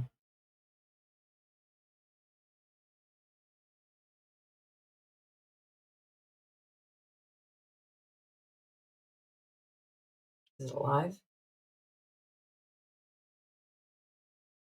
Yeah, it's alive. It seems very tired, but it does a quick circle in your hand before lowering itself into a resting position. It kind of curls its legs in.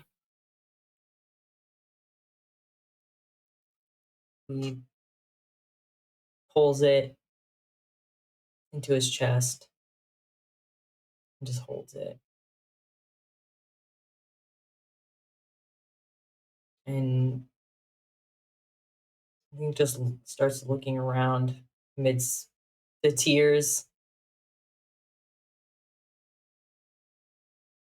People are picking themselves back up. But even as they're doing that, the mob that was standing here kind of just melts away with the signs and everything. And you feel you see these monstrous versions of Hunter and Wayne and Kelly do the same. And you feel a hand on your shoulder. And you look up and it is you. You at 19.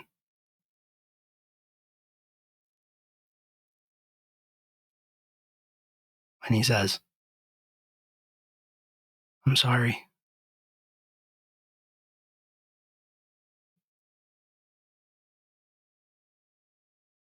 You did your best.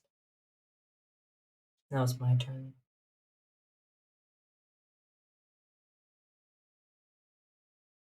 You were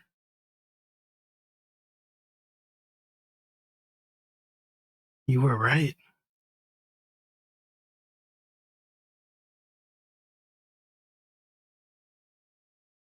People love us.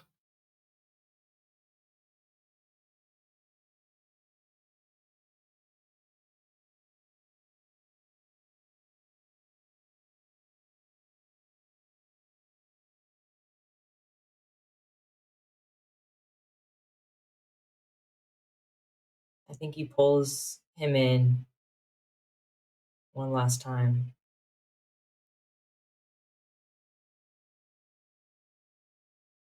They do now. And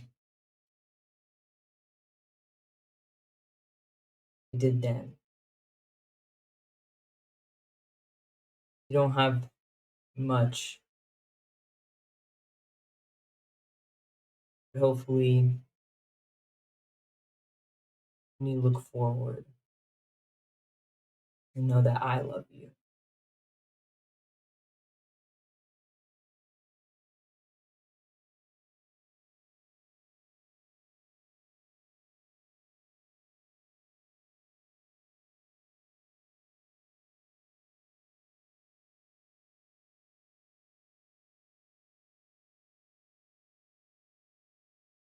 Yeah.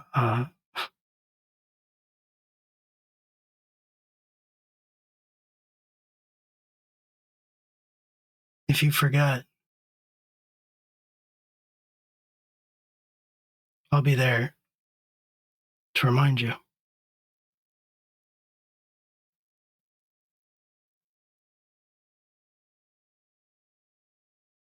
Good.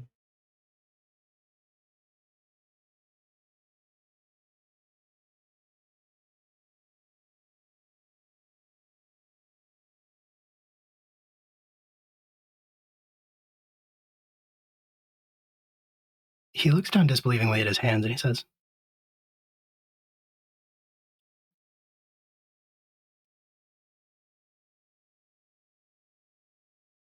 I'm not angry.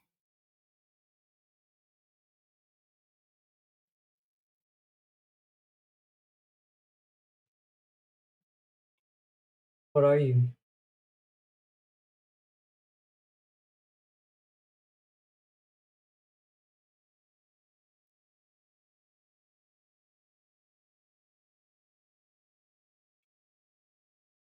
I think I'm just you.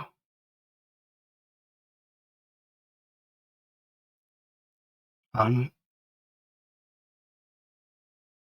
passionate and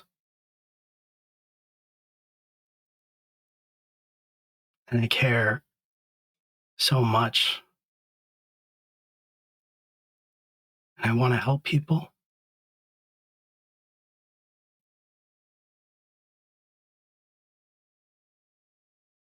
And I want to be loved.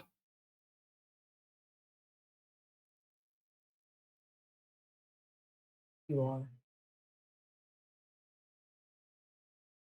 You are all of those things.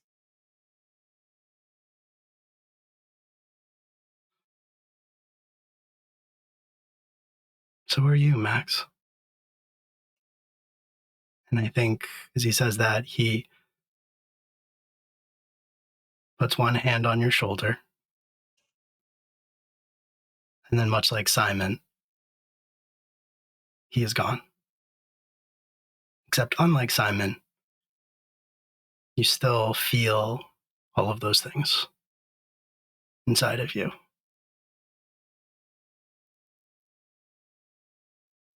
And you turn and you look around at Avalon, Ohio. And it's empty.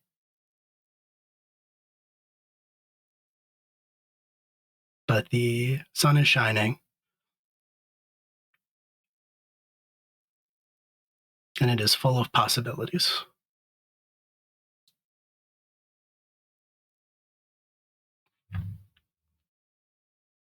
And that's where we're going to end. Class reunion independent study. Oh, boy. Needed a second there at the end. God damn. Yeah. Whoa. How dare you, Will? I know I'm a monster, especially for you, Candace. Thank you for coming right in from another emotionally devastating stream. Yeah, Although I guess that wasn't thank devastating. Oh boy. Oh God. Well, here we are, everyone. This was class reunion. This was independent study. The one-parter. One and done. That's what I say this time. Yeah. This was something. I think I don't know what the fuck to talk about. Thank you, of course. Again, thank you to Candace for being here. Raph, thank you for making time for this. And Candace, thank you so much for being here and jumping in and playing Simon so much better than I ever could have in this instance. both like I could not have pulled off the thirst generating Simon, and I also don't think I could have pulled off the emotional depths of Simon that you brought out. So thank you so much God, for being here and doing that. Of course. it's holding back so much. Yeah. Beautiful.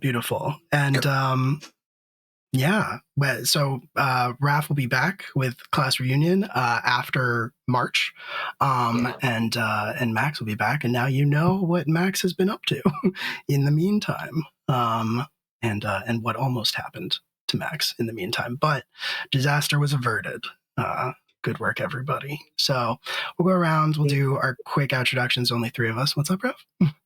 I said we completed the loop. We did. We completed the loop. And yeah, exactly. There's only 3 of us. We'll do our introductions real quick, and then I think we should be able to find someone to raid.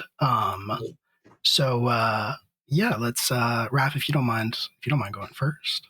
Oh yeah. Right now. Okay, hey. What's up? I'm Raph. I played Max Miller. The OG, not the young Max Miller. This is not D&D. I played the Forgotten Vessel playbook. I want to plug this system. It's true, very yeah. fun. Check out Absurdia. Really, it's a great system. Yeah, it's a very cool. Yeah. I'll be back for class reunion in April. And I think I don't know if I have anything else going on right now. Other stuff is happening in April, but I don't know if it's been announced yet, so I'm gonna hold off. That's fair. Yeah. Thanks. Okay. Fantastic. Thank you so much, Raph. Candace, please. I have been Simon. My nose is running. It's not sexy. My name is Candace the Magnificent. You can find me at the Candace Marie on Twitter and Blue Sky, at Candace the Magnificent everywhere else. I do a bunch of stuff. Some might say too much. I say just the right amount. You can hear me on Bloom and Blight, as well as Otherworld Hollywood, 2 AP podcasts, wherever you catch your pods. You can see me at the end of next month in a production of Romeo and Juliet that is soon to be announced. I will be Tybalt, the Prince of Cats, so keep your eyes peeled for that. I am also working on a horror AP using the Kids on Bike system with some folks from the Atomless podcast, and that should be out probably around March or April. And I will hopefully be back on this channel soon. I'm sure there's other stuff that I'm supposed to be mentioning right now that I am failing to mention. Every Saturday on Chaotic Wholesome from now until March 2nd, you can see me, including this morning in the VOD. You can see me in Body and Soul, which is by Live from the Apocalypse own Q, doing a fantastic job as a storyteller at the Fate system. It is a celebration of Black American resilience and culture. So please feel free to check that out. So fucking good. The first episode was earlier today. It was so good. Thank you. Yeah. It's so good. Such a good time. Please check it out. Yeah, check everybody's stuff out. Hi, I'm Will. I'm one of the storytellers here live from the Apocalypse. I do a couple things. What's coming up? We do have class reunion, regular class reunion this coming Tuesday, minus Max Miller, who is busy looping through his own consciousness until he figures out how to love himself. And everybody else will be there, all your faves. We'll see what happens. Last time, I had to apologize for the combat that happened. It was distressing, and but I don't know what's gonna happen this time. So come and check it out. And Wednesday, I think we will be recording our Monster of the Week podcast, Crypt Community College Season 2. I don't know how many episodes of that are left. I feel like we've done a bunch, but it's been a blast so far. It's been a very good time. Check that out if you want. We record it live on Wednesday. Beyond that, there are a couple different projects in the work. Academy H will be back the following Sunday, our Mass Actual Play podcast, which we're currently out in space, or we're going to space. I don't think we've actually made it off the planet yet, but we're going to an alien world for this arc. It's very exciting. Della is guest starring, and speaking of Della was one of our players along with Candace and Raph for our first inaugural Horizons and Halcyon stories, which is Academy Age sort of side stories across the multiverse. And I'm very excited to mention, I think I've mentioned it before, but the second installment of that is the cast has been finalized. Everything should be good to go. We've got a session 0 in the books, so I think it's actually happening. Happy to announce that this one's going to be taking place in our main Academy Age canon. It is going to be called Section 8. It is going to be using apocalypse keys. Everybody is going to be a monster solving occult mysteries together, and I'm very excited about it. The cast is phenomenal, so keep an eye out for that. The other thing that's in the works, can't really talk about anything else yet. Some things are still being finalized. So, yeah, keep an eye out for all of that stuff here at Live from the Apocalypse and beyond. That's everything that I got going on, I think. So without further ado, I think we're just going to go ahead and call it. We are going to hop over very fortuitously. Our friends at Entropy Emporium are streaming their new game, Our Traveling Home. It is a GM-less game, and Q, who we have mentioned a lot tonight because earlier he ran a fantastic session of his new game that Candace is in, and our friends JT and Amber, who you can see in Season of Secrets and Shadows with Raph and myself when that happens, are over there too. So we're going to hop over and say hi. So on that note, there is a Discord link in the chat. There are socials in the chat, all of the things. I almost forgot to do that. But say goodnight, everybody. Good night. Good night, everybody. Good night. See you soon.